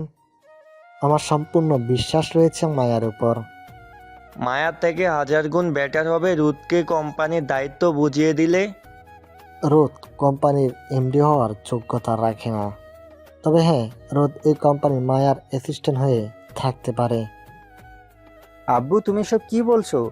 চাচ্চু যেটা চাইবে সেটাই হবে। মায়া মির্জা কোম্পানির নতুন এমডি, আমি মায়ের সাথে থাকবো। চাচ্চুর সমস্যা নেই, ওর অ্যাসিস্ট্যান্ট হয়ে। গুড। আর সবাইকে আজকে আমার বাড়িতে সবাইকে নিমন্ত্রণ রইল। এমডি মায়ার অনারে একটা ছোটোখাটো পার্টি হবে, আশা করছি আপনারা সবাই উপস্থিত হবেন। তাহলে আমি বিদায় নিচ্ছি, ভালো থাকবেন সবাই। আর মায়াকে সবাই এগিয়ে যেতে সাহায্য করবেন। বলি আহান মির্জা মায়ার মাথায় হাত বুলিয়ে দিয়ে বলে, আজ থেকে এই কোম্পানির সমস্ত দায়িত্ব তোমার উপরে মায়া। নিজের সর্বস্বটা দিয়ে চেষ্টা করবে এই কোম্পানিকে আরও অনেক দূরে এগিয়ে নিয়ে যেতে। তুহিন সবসময় তোমার সাথে থাকবে, আমি এতটুকু নিশ্চিত। তুহিন যতদিন আছে ততক্ষণ তোমাকে কোনো কিছু স্পর্শ করতে পারবে না। মায়া কিছু না বলে শুধু মাথা নাড়ে। আহান মির্জা সবাইকে বিদায় দিয়ে চলে যায়। অন্যদিকে রোদ মনে মনে বলে, কাজটা তুমি মোটেও ঠিক করলে না আহান মির্জা। তুমি এই কোম্পানির এমডি ছিলে বলে, আরে তুমি তোমার মেয়েকে বসাবে, সেটা এই রোদ কখনোই মেনে নেবে না। আমাকে তুমি তোমার মেয়ের অ্যাসিস্ট্যান্ট বানিয়ে রাখবে, নো প্রবলেম আহান মির্জা। কিছুটা সময় যেতে দাও, তারপর দেখবে তুমি নিজেই তোমার মেয়েকে এমডির পর থেকে ছুঁড়ে ফেলে দিয়ে আমাকে এই কোম্পানির এমডি করবে। এই রোদ খুব ভালো করেই জানে নিজের জায়গাটা বুঝে নিতে। মায়া এমডির চেয়ারে বসে মৃদু হাসে। আজ তার স্বপ্ন সত্যি হয়েছে। মির্জা কোম্পানির এমডি হবার যে স্বপ্ন সে দেখেছে, আজ সে তার স্বপ্নকে সত্যি করতে সক্ষম হয়েছে। তুহিন বাহির থেকে দরজায় নক করে। মায়া ভেতরে আসতে বললে তুহিন মায়ার চেম্বারে প্রবেশ করে। তুহিনকে দেখিয়ে মায়া জিজ্ঞেস করে, কিছু বলবে তুমি? বলেছিলাম কি, আমি কি বাসায় চলে যাব? বাসায় তো অনেক কাজ রয়েছে, সব কিছু ঠিকঠাক মতো হচ্ছে কিনা সেটা তো দেখতে হবে নাকি? ওসব তোমাকে দেখতে হবে না, কাজ দেওয়া হয়েছে তারা ঠিক মতোই করবে। তুমি গিয়ে গাড়িতে উঠে বসো, তোমাকে নিয়ে মার্কেটে যাব। তুহিন কিছু না বলেই চুপচাপ গিয়ে গাড়িতে উঠে বসে। কিছু সময় পর মায়া চলে আসে গাড়ির কাছে। তুহিন ভেবেছিল মায়া পেছনে বসবে, কিন্তু তাকে ভুল প্রমাণ করে দিয়ে মায়া তার পাশের সিটে বসে। এটা দেখে তুহিন মায়ের দিকে তাকিয়ে আছে। মায়া তুহিনের দিকে তাকিয়ে দেখে তুহিন অবাক হয়ে তার দিকে তাকিয়ে আছে। কি হয়েছে, এমন অবাক হয়ে আমার দিকে তাকিয়ে আছো কেন? কই কিছু না তো। গাড়ি কি ড্রাইভ করবে? তুহিন কিছু না বলে গাড়ি স্টার্ট দিয়ে ড্রাইভ করতে থাকে। কিছু সময়ের মধ্যে দুজনে পৌঁছে যায় একটা শপিং মলে। গাড়ি থেকে নেমে দুজন পাশাপাশি এসে শপিং মলের ভিতরে প্রবেশ করে। মায়া তুহিনকে নিয়ে একটা ব্লেজারের দোকানে আসে। একটা ব্ল্যাক রঙের ব্লেজার মায়ার পছন্দ হয়। দোকানদারকে বলে ব্লেজারটা দেখাতে। দোকানদার ব্লেজারের দিকে মায়া তুহিনের দিকে ব্লেজার এগিয়ে দিয়ে বলে, না, গিয়ে এটা পড়ো। এটার তো অনেক দাম মনে হচ্ছে। ওসব নিয়ে তোমাকে ভাবতে হবে না, আমি দেখবো ওসব। তোমাকে যেটা বললাম সেটা করো। তুহিন কিছু না বলে ব্লেজার পরে নেয়। মায়া হাঁ করে তুহিনের দিকে তাকিয়ে আছে। একটা ব্লেজার পরায় তুহিনকে একদম অন্যরকম লাগছে। সিনেমার নায়ক মনে হচ্ছে তুহিনকে মায়ার কাছে। মায়া দোকানদারকে বলে, এটার সাথে ম্যাচিং করে একটা প্যান্ট আর একটা হোয়াইট কালারের শার্ট দিন। দোকানদার শার্ট আর প্যান্ট মায়ার হাতে দেয়। মায়া প্যান্ট আর শার্ট তুহিনের হাতে দিয়ে বলে, যাও, গিয়ে ট্রায়াল রুমে চেঞ্জ করে আসো। তুহিন কিছু না বলে চুপচাপ সবকিছু নিয়ে ট্রায়াল রুমে চলে যায়। কিছু সময় পর ট্রায়াল রুম থেকে বের হতে দেখে মায়া ট্রায়াল রুমের বাহিরে দাঁড়িয়ে আছে। তুহিনকে দেখে মায়া পুরা হা করে আছে। এ যেন অন্য এক তুহিনকে দেখছে সে। তুহিনকে এখন সে চিনতেই পারছে না। এসব পরে কেমন লাগছে আমাকে? ছেলের আগে কখনো এসব জিনিস করিনি তো, তাই আমার কাছে নাকি কেমন যেন আনকমফোর্টেবল মনে হচ্ছে। তুমি আয়নায় নিজেকে দেখোনি ট্রায়াল রুমে? দেখেছি, আসলে এর আগে কখনো করিনি তো, তাই ঠিক বুঝতে পারছি না। তোমাকে বুঝতে হবে না, আমি যা বোঝার বুঝে গেছি। যাও, গিয়ে চেঞ্জ করে নাও। আমি কিছু না বলে চুপচাপ চলে যাই চেঞ্জিং রুমে। এরপর মায়ের কাছে এসে দোকানদারের দিকে সবকিছু এগিয়ে দেই। মায়া দোকানদারকে বলে সবকিছু প্যাকিং করে দিতে। এরপর সেখান থেকে চলে যায় শু কেনার জন্য। ম্যাচিং করে শু কিনে মায়া আমাকে বলে, তুমি এখানে একটু বসো, আমি আসছি 5 মিনিট। সবকিছু তো কেনা হলো, এখন আবার কোথায় যাবে? কাজ আছে তাই যাচ্ছি। 5 মিনিট বসে থাকলে সমস্যা আছে তোমার? তুহিন আর কথা বাড়ায় না, চুপচাপ বসে থাকে সেখানেই। মায়া চলে যায় কোথাও। তুহিন বসা থেকে উঠে হাঁটাহাঁটি করতে থাকে। হঠাৎ তুহিনের চোখ যায় একটা গোলাপি রঙের লেহেঙ্গার দিকে। দোকানদারকে জিজ্ঞেস করে তুহিন ড্রেসের প্রাইস। দোকানদার জানায় 25,000 টাকা। তুহিন চোখ বন্ধ করে মায়াকে এই ড্রেস করা অবস্থায় কল্পনা করতে থাকে। অসম্ভব সুন্দর লাগছে তার কাছে এই ড্রেসটাতে মায়াকে। তুহিন দোকানদারকে বলে লেহেঙ্গাটা প্যাকিং করে দেওয়ার জন্য।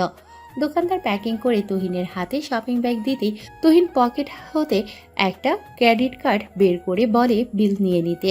দোকানদার ক্রেডিট কার্ড থেকে বিল নিয়ে তুহিনের হাতে কার্ড দিয়ে দেয়। এরপর তুহিন গিয়ে চুপচাপ নিজের জায়গায় বসে পড়ে। কিছু সময় পর একটা শপিং ব্যাগ হাতে মায়া তুহিনের কাছে আসে। চলো বাসায় যাবো আমরা। মায়া তুহিনের হাতে যে একটা এক্সট্রা ব্যাগ রয়েছে তা খেয়াল করে না। তুহিন কিছু না বলে বসা থেকে উঠে হাঁটতে থাকে। দুজন শপিং মলের বাহিরে চলে আসে। হঠাৎ তুহিন দেখে তার দিকে একটা মেয়ে এগিয়ে আসে। তুহিনের মেয়েটাকে চিনতে কষ্ট হলো না, তাই লেট না করে তাড়াতাড়ি গাড়িতে উঠে বসে। মায়া খেয়াল করে তুহিন খুব তাড়াহুড়ো করছে, কিন্তু সেদিকে খেয়াল না করে সেও গাড়িতে উঠে বসে। তুহিন গাড়ি স্টার্ট দিয়ে দ্রুত ড্রাইভ করতে শুরু করে। মেয়েটা এগিয়ে এসেও সেখানে দাঁড়িয়ে পড়ে। কিছু একটা ভেবে সেখান থেকে চলে যায়। এদিকে মির্জা বাড়ি খুব জাঁকজমক করে সাজানো হয়েছে। আহান মির্জা মনে মনে ঠিক করে আজ তার মেয়ের অনারে পার্টিতে সে তুহিনকে সবার কাছে পরিচয় করিয়ে দেবে। সন্ধ্যা 7টা এখন। মায়া রেডি হচ্ছে। হঠাৎ তার চোখ যায় ড্রেসিং টেবিলের উপরে রাখা একটা শপিং ব্যাগের ওপর। কাছে গিয়ে শপিং ব্যাগটা খুলতেই দেখে গোলাপি রঙের একটা লেহেঙ্গা। মায়া বেশ অবাক হয় লেহেঙ্গাটা দেখে। ড্রেসের গায়ে প্রাইস লেখা 25,000 টাকা। মায়া বেশ অবাক হয় এত দামি রেট দেখে। কে রাখতে পারে এখানে এই ড্রেসটা? ভীষণ করে ভাবাচ্ছে মায়াকে। তখনই রোজি মির্জা মায়ার রুমে আসে। তুই ছোট লোকটাকে নিয়ে শপিং করতে গিয়েছিলি? কি করতে চাইছিস তুই? আমি আবার কি করতে চাইবো আম্মু? এত বড় পার্টি, আর আব্বুর কত পরিচিত লোক আসবে।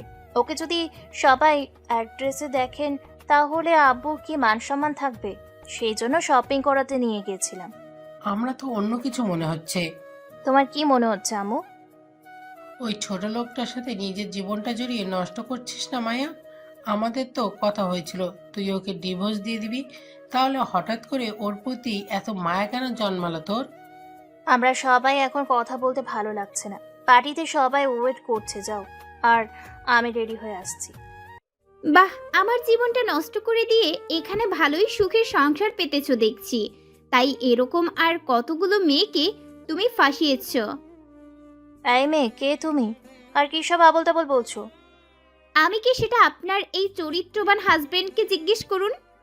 যা বলো স্পষ্টভাবে বলো। যাকে আপনারা তুহিন নামে ডাকছেন তার আসল পরিচয় কি আপনারা জানেন? ওর আসল নাম নীল। একটা মেয়েকে ধর্ষণ করতে চাওয়ার অপরাধে ওর বাসা থেকে আমাকে মেরে বের করে দেওয়া হয়েছে। নুসরাতের কথা শুনে সবাই বড় বড় চোখে তুহিনের দিকে তাকিয়ে আছে। তুহিন মাথা নিচু করে সবকিছু শুনে যাচ্ছে। কি হয়তো আহান মির্জা, আপনার সেই চরিত্রবান বিশ্বাসের পোটলা আসল রূপটা আবার শুনলেন তো?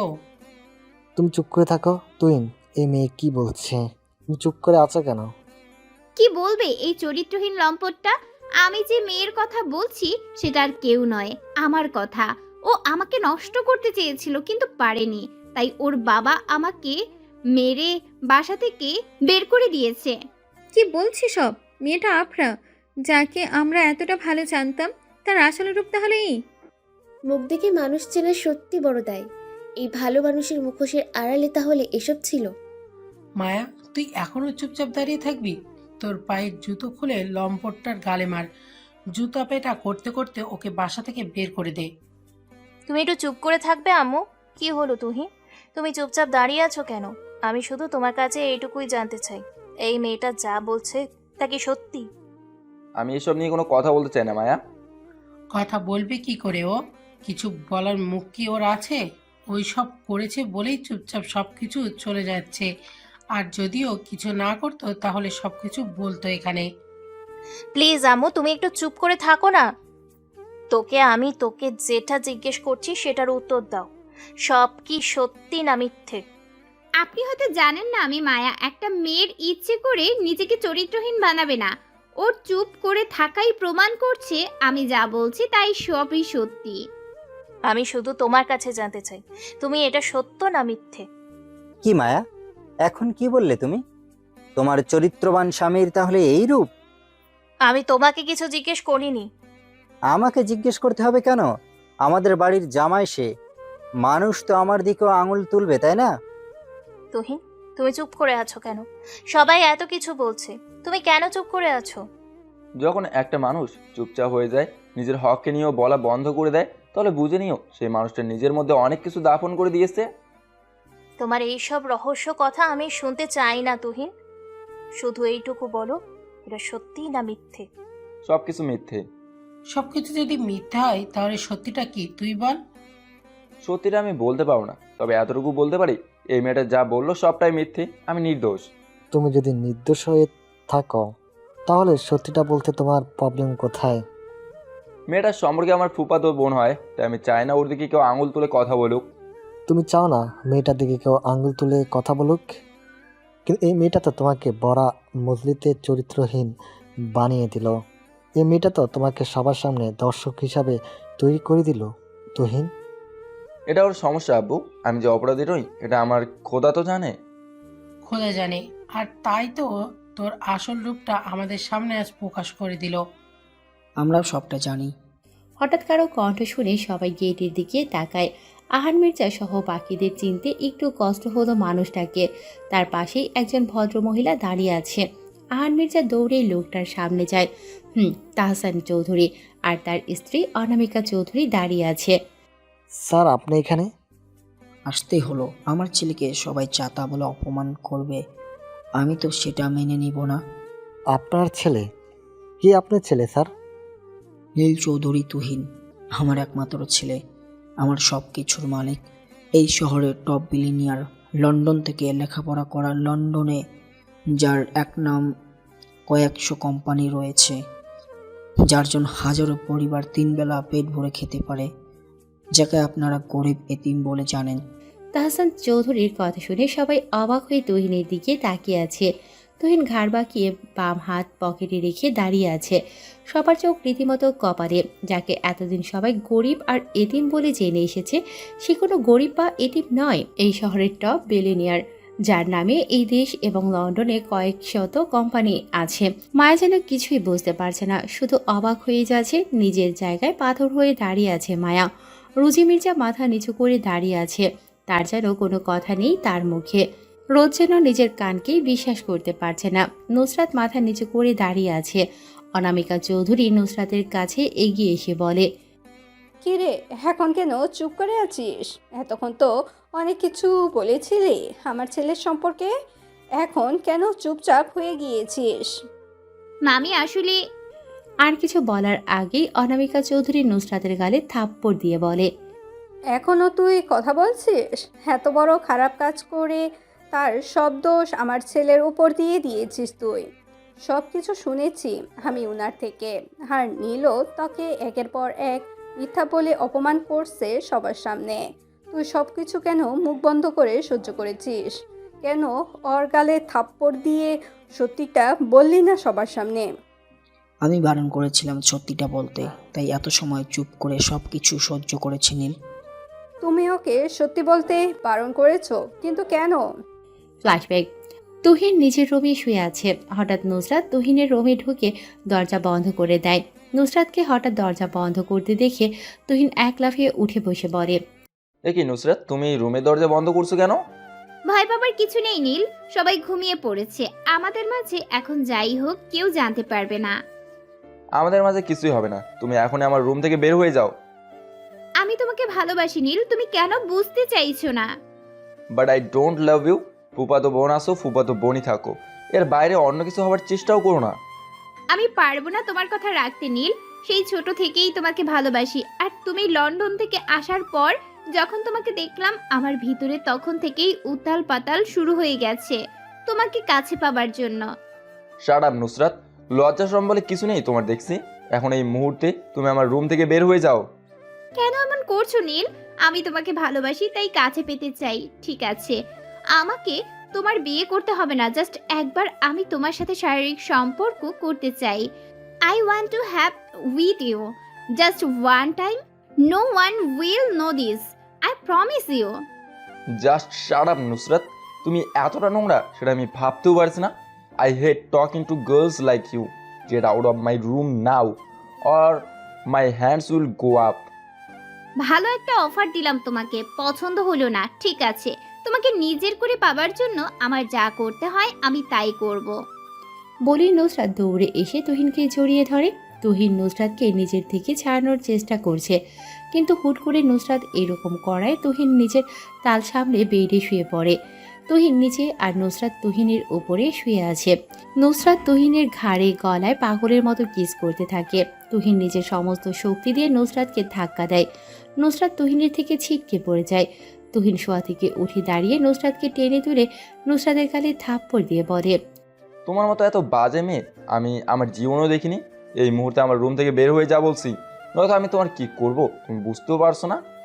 আমিও তো চাই নীল তুমি আমার সাথে কিছু করো, আমি তো অলরেডি রেডি। তুহিন কিছু না বলে নুসরাতের হাত ধরে টেনে রুম থেকে বের করে দেবার জন্য দরজার কাছে আসতেই নুসরাত তুহিনকে ধাক্কা দেয়। তাল সামলাতে না পেরে ফ্লোরে পড়ে যায়। নুসরাত সেই সুযোগে রুমের দরজা খুলে নিজের গায়ের জামা নিজেই ছিঁড়ে ফেলে কয়েক জায়গায়। সালোয়ারের ফিতা খুলে ফেলে। মুহূর্তে সালোয়ার খুলে ফ্লোরে পড়ে যায়। তুহিন এই দৃশ্য দেখে চোখ বন্ধ করে ফেলে। নুসরাত এসে তুহিনের উপরে শুয়ে পড়ে। তুহিন নুসরাতকে ছাড়ানোর চেষ্টা করছে, কিন্তু নুসরাত তুহিনকে এত শক্ত করে ধরে আছে তুহিন চেষ্টা করেও পারছে না। নুসরাত তুহিনের মুখোমুখি হয়ে ঠোঁট কামড় দেয়। মুহূর্তেই ঠোঁট কেটে রক্ত বের হতে থাকে। এরপর নুসরাত ফিসফিস করে বলতে শুরু করে, তোকে আপুসে সবকিছু দিতে চেয়েছি কিন্তু তুই আমাকে না করলি। আজ এই বাড়িতে তোর মান সম্মান সবকিছু আমি শেষ করে দিব। বাঁচাও, কে কোথায় আছো, বাঁচাও। বলেই নুসরাত চিৎকার করতে থাকে। তুহিন নুসরাতকে ছাড়ানোর চেষ্টা করছে। দুজন ছোটাছুটি করতে করতে তুহিন উপরে চলে আসে আর নুসরাত তুহিনের নিচে। ঠিক তখনই রুমে দৌড়ে তাহসান মির্জা আর অনামিকা চৌধুরী আসে। এসে এই দৃশ্য দেখে তাহসান চৌধুরী তুহিনের কলার ধরে টেনে তোলে। নুসরাত উঠে নিজের সালোয়ারের ফিতা বেঁধে অনামিকা চৌধুরীকে জড়িয়ে ধরে কান্নার অভিনয় করতে শুরু করে। তাহসান তুহিনের গালে থাপ্পড় দিয়ে বলে, এই জন্য তোমাকে লেখাপড়া শিখিয়েছি লন্ডনে রেখে। এত বড় বিজনেসম্যান হয়েছো তুমি, এরকম নোংরা কাজ কিভাবে করতে পারলে তুমি? এতে তোমার শারীরিক চাহিদা মেটানোর প্রয়োজন ছিল আমাকে বলতে, আমি তোমার বিয়ে করিয়ে দিতাম। আব্বু একবার শোনো প্লিজ। কি বলার আছে তোমার? হ্যাঁ, আর যা দেখার তো নিজের চোখে দেখলাম। এই শহরের টপ বিলিনিয়ার নীল চৌধুরীর তুই একটা মেয়ের ইজ্জত নেওয়ার চেষ্টা করেছিল। আব্বু তুমি যা দেখছো তা সম্পূর্ণটাই ভুল, আমি এমন কিছুই করিনি। একদম চুপ তুমি, আর একটা কথা বলবে না। অনামিকা, তুমি চোখে আমাদের রুমে নিয়ে যাও। অনামিকা চৌধুরী কিছু না বলে নুসরাতকে নিয়ে চলে যায়। তাহসান চৌধুরী দরজা ভেতর থেকে লক করে দেয়। তুহিন কিছু না বলে মাথা নিচু করে আছে। তাকে এখন বিনা অপরাধে শাস্তি পেতে হবে, এটা তার বোঝা হয়ে গেছে। তুহিন ভেবেছিল তাহসান চৌধুরী তার কোমরের বেল খুলে এখন তাকে মারবে, কিন্তু তুহিনকে ভুল প্রমাণ করে দিয়ে তাহসান চৌধুরী তুহিনের হাত ধরে বেরিয়ে বসিয়ে দেয়। তুহিন অবাক চোখে তাকিয়ে আছে তার আব্বুর দিকে। শান্ত কণ্ঠে তাহসান চৌধুরী বলে, আমার ছেলেকে আমি এমন শিক্ষাই দেইনি। সত্যিটা কি বলো আমাকে। সত্যিটা তো তুমি আম্মুর সামনেও জিজ্ঞেস করতে পারতে আব্বু। আম্মু এখন আমার সম্পর্কে কি ভাবছে তুমি বলো। আমি তোমাকে যেটা জিজ্ঞেস করেছি সেটা বলো। এরপর একটু আগে ঠিক কী হয়েছে সবকিছু তুহিন তার আব্বুকে বলে। সব শুনে তাহসান চৌধুরী বলে, যা হওয়ার তা হয়ে গেছে, তুমি এই বাসা থেকে চলে যাও। তাহসান চৌধুরীর কথা শুনে তুহিন অশ্রুসিক্ত চোখে তাকিয়ে আছে তার দিকে। কান্না জড়ানো কণ্ঠে তুহিন বলে, আমি তো কোনো অপরাধ করিনি আব্বু, তাহলে কেন আমাকে বাসা থেকে চলে যেতে হবে? তুমি আমাকে ভুল বোঝো না বাবা। আমি চাই তুমি মানুষের মতো মানুষ হও, গরিব অসহায় মানুষের পাশে থাকো। ছোট থেকেই তুমি বিলাসিতার মাঝে বড় হয়েছো। আমি চাই তুমি কয়েকটা মাস গরিব হয়ে জীবন যাপন করো, যাতে গরিব অসহায় মানুষের কষ্ট তুমি বুঝতে পারো। তারপর সবার সামনে আমি তোমাকে পরিচয় করিয়ে দেব। এই কয়েক মাস তুমি গরিব আর এতিম হয়ে জীবন যাপন করবে।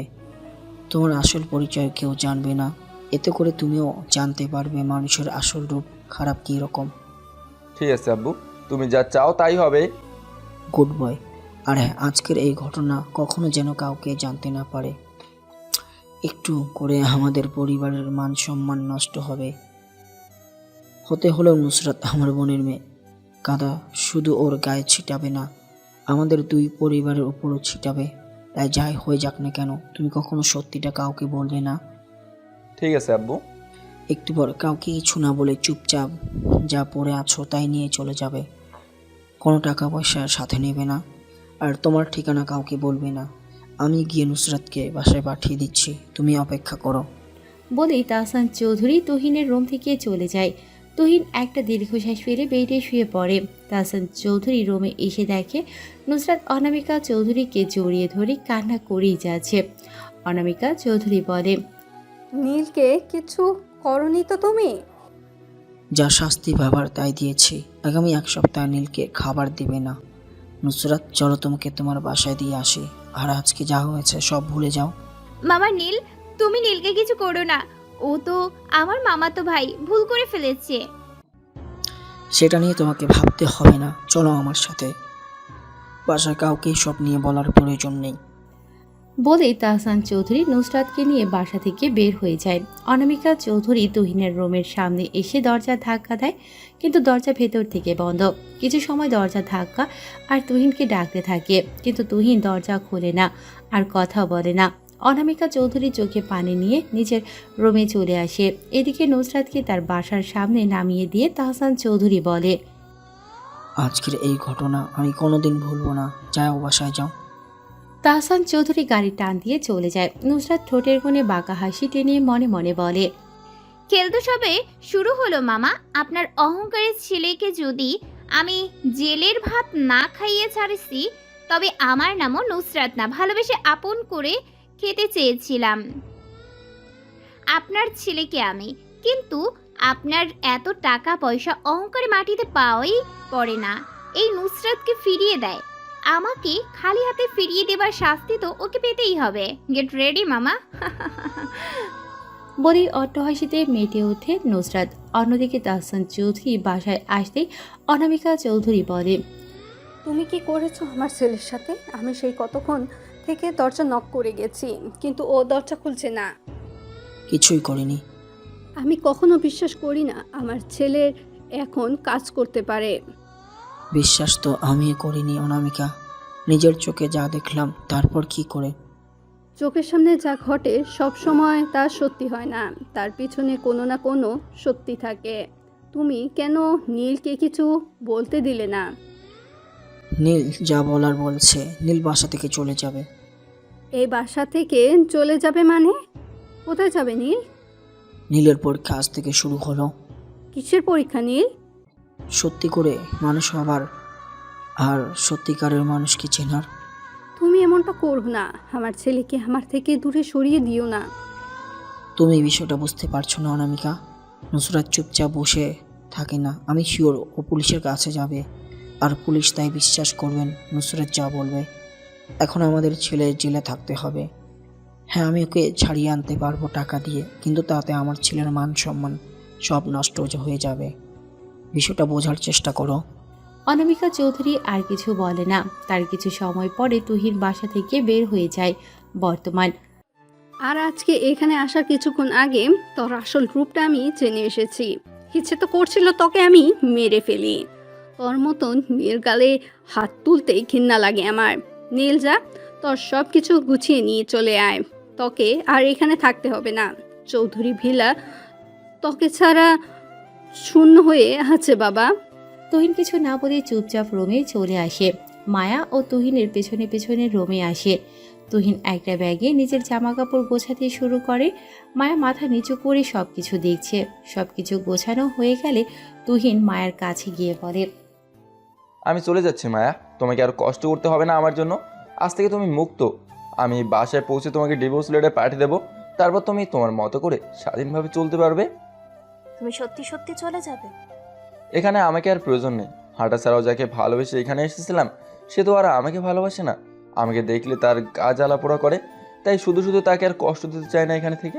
তুমি ওই সকল জিনিস পাও যা তোমার মন চায়, কিন্তু একটা কথা বলো না, পৃথিবীর কোনো এক কোণে একটা মানুষ অনেক খুশি, কারণ তুমি খুশি আছো তাই। সত্যি কি তুমি তাই চাও তুহিন? মায়া, তুমি সবসময় ভালো থাকো। যে তোমার জীবন সঙ্গী হবে তাকে নিয়ে। তবে আমি তোমাকে একটা কথা বলতে পারি মায়া, আমার মায়ের পর আমি যদি কোনো মেয়ে মানুষকে ভালোবেসে থাকি, সেই নারীটা শুধুই তুমি। যদি সত্যিই তাকে এত ভালোবাসো তাহলে তাকে ছেড়ে কেন চলে যাচ্ছ? তাকেও সাথে নিয়ে চলো। একটা কথা জানো তুহিন, মানুষ সব সহ্য করতে পারে, শুধু ভালোবাসার কষ্ট কখনো সহ্য করতে পারে না। যখন কেউ কাউকে ভালোবাসে আর তাকে সে আপন করে পায় না, জানো তখন তার মনে কতটা কষ্ট জমে থাকে। কাউকে ভালোবাসলেই মানুষ তার মায়ায় পড়ে না, কিন্তু যদি মায়ায় একবার পড়ে তাকে ভালোবাসতেই হয়। একজন মানুষ চাইলে অনেক ভালোবাসতে পারে, কিন্তু মায়ার মানুষ একবারই একজনকেই পারে। আর আমিও কখন কিভাবে জানি না তোমার মায়ায় পড়ে গেছি। সময় কখনো কারোর জন্য অপেক্ষা করে না মায়া। যাকে ভালোবাসো তাকে বলে দাও, এখনই বলে দাও। হাত ধরতে ইচ্ছে করলে এখনই ধরো, কথা বলতে ইচ্ছে হলে এখনই বলো, ভালোবাসলে বলে দাও ভালোবাসি এখনই। মায়া কিছু না বলে তুহিনকে শক্ত করে জড়িয়ে ধরে। তুহিন থম হয়ে যায় মায়ার এমন কাণ্ডে। মায়া খেয়াল করে তুহিন তাকে জড়িয়ে ধরেনি, তাই তুহিনকে ছেড়ে দিয়ে মায়া আগে কণ্ঠে বলে, আমি তোমাকে জড়িয়ে ধরেছি না, তুমি কেন জড়িয়ে ধরছো না? আমার প্রতি ভালোবাসা শেষ হয়ে গেছে? তোমাকে এতটা ভালোবাসি আমি যে চাইলেও কখনো তোমার প্রতি আমার ভালোবাসা কমাতে পারবো না। রাখবো তোমাকে সারা জীবন যত্ন করে আগলে, আর তোমার ওই দুটি চোখে সারা জীবন স্বপ্ন দিয়ে এঁকে দেবো। আমি সারা জীবন শুধু তোমার হয়ে থাকবো মায়া। ভালোবাসায় তোমাকে বেঁধে রাখবো ঠিক আমার বুকের মধ্যেখানে। প্রিয়া, আমার প্রিয়া, তুমি এমন জলের ধারা, নদীর ঠিক যেমন প্রিয়। আমি তোমার নিঃশ্বাস হয়ে থাকবো। কাছে কাছে থাকো তুমি আমার। তুমি আমার থেকে দূরে গেলেই আমার পুরো পৃথিবীটা আধার। রাখো আমায় তোমার চোখে চোখে, রেখে দাও তোমার স্বপ্ন ভরা ময়ায়। চির সাথী হয়ে থাকবো তোমার পাশে, একটা জনম নয় হাজারো জনম ধরে। রাখতে চাই এই বুকে তোমাকে, ভালোবাসি তোমাকে, আর তাই তো তোমার কাছেই ছুটে আসে আমার এই মনটা। তোমার জন্য পারি সব কিছু মনে নিতে।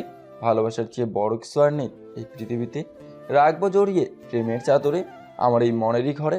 অনেক সাধনা করে আজ কাছে পেয়েছি তোমাকে, কখনো যেও না কো দূরে চলে। আমাকে একা রেখে তুমি ছাড়া কেউ নেই আর এই বুকের ভেতরে। বলো না তুমি ছাড়া কিভাবে বাঁচি একা একা? এই জগৎ সংসারে কত মানুষ আছে, তুমি ছাড়া আমি যাব না আর কারোর কাছে। আকাশ ছোঁয়া ভালোবাসা তোমার কাছেই পেতে চাই তুহিন। আজ থেকে চিরতরে আমাকে আমি তোমার নামে করে দিলাম।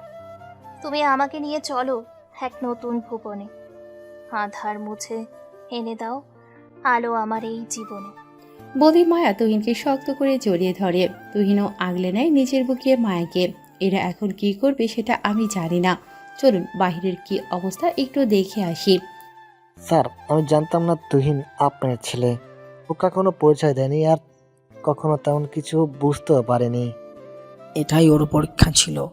আচ্ছা, এখানে কিসের পার্টি সেটা তো জানলাম না।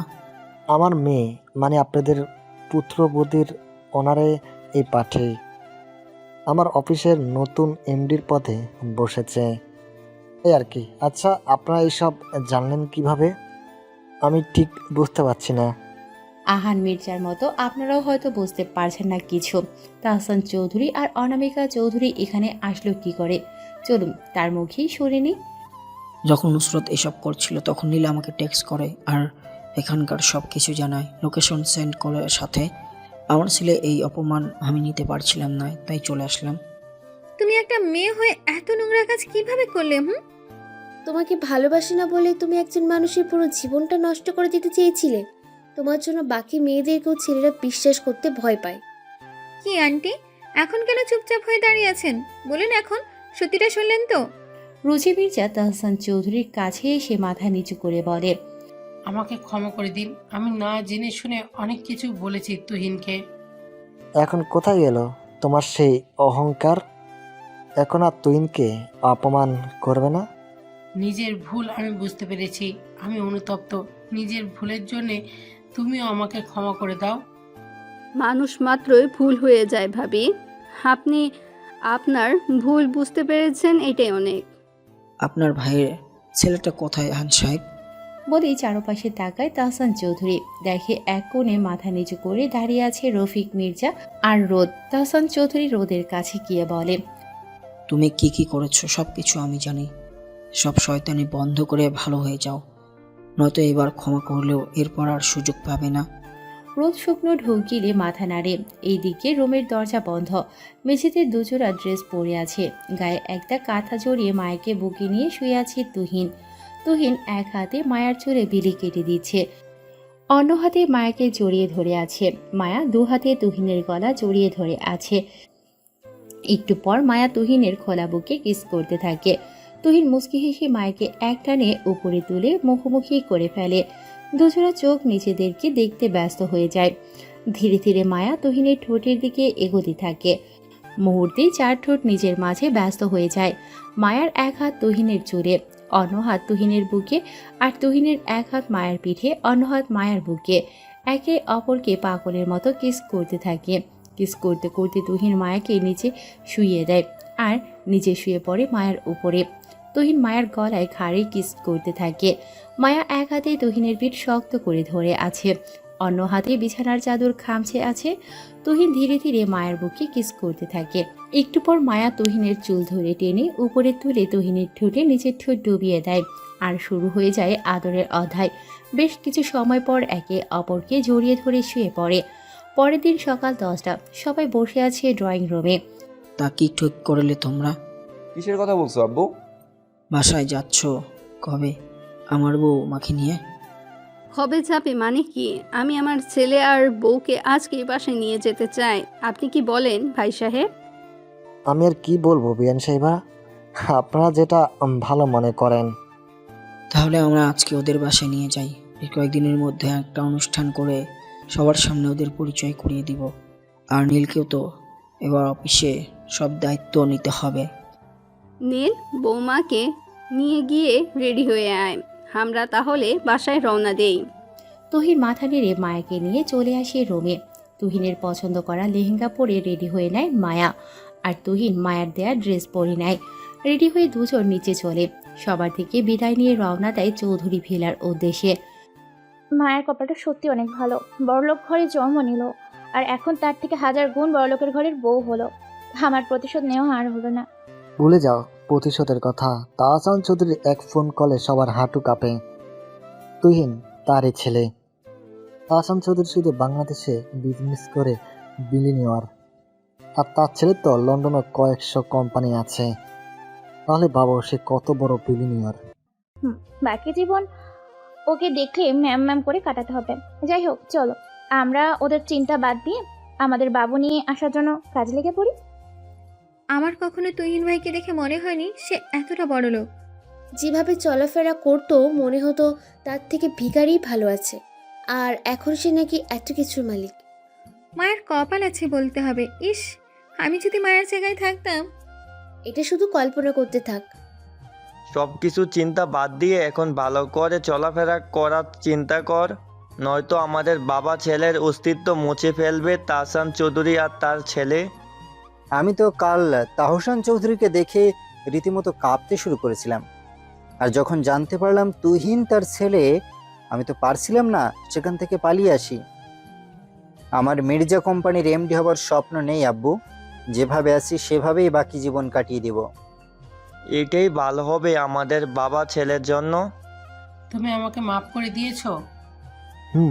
মাফ করে দিয়েছি। একটা কথা বলি রোজি, কোনো টাকা পয়সা দিয়ে মানুষকে বিচার করতে যাবে না, তাহলে ঠকতে হবে। মানুষের যে একটা সুন্দর মন আছে, এটাকে ভালোবাসতে থেকো, তাহলে বিপদে কাউকে না কাউকে তুমি পাবে। আমার এখন থেকে সারা জীবন এই কথা মনে থাকবে, আর কখনো টাকা পয়সা নিয়ে অহংকার করব না। কি এখন খুশি তো? তোমার ছেলেকেই শুধু নয়, সাথে ছেলের বউকেও এনে দিয়েছি। এসব আগে করলে কি হতো? শুধু এতদিন আমার ছেলেটাকে আমার থেকে দূরে রেখেছো। আগের সব কিছু ভুলে যাও, এখন থেকে নতুন করে আমরা সব কিছু শুরু করব। নুসরাত, তুমি এখানে কেন এসেছো? আমি নিজের ভুলের জন্য ক্ষমা চাইতে এসেছি মামা। আমি জানি আমার অন্যায়ের ক্ষমা হয় না, তবুও তোমরা আমাকে নিজেদের মেয়ে মনে করে মাফ করে দাও। জোর করে কিছু পাওয়া যায় না নুসরাত, ভাগ্যও থাকতে হয়। নিজেকে এতটা নিচে নামিও না যে কারো চোখের দিকে তাকিয়ে কথা বলতে না পারো। বুঝতে একটু সময় লেগে গেছে মামি, আর কখনো এমন ভুল করব না। লাস্টবার আমাকে মাফ করে দাও প্লিজ।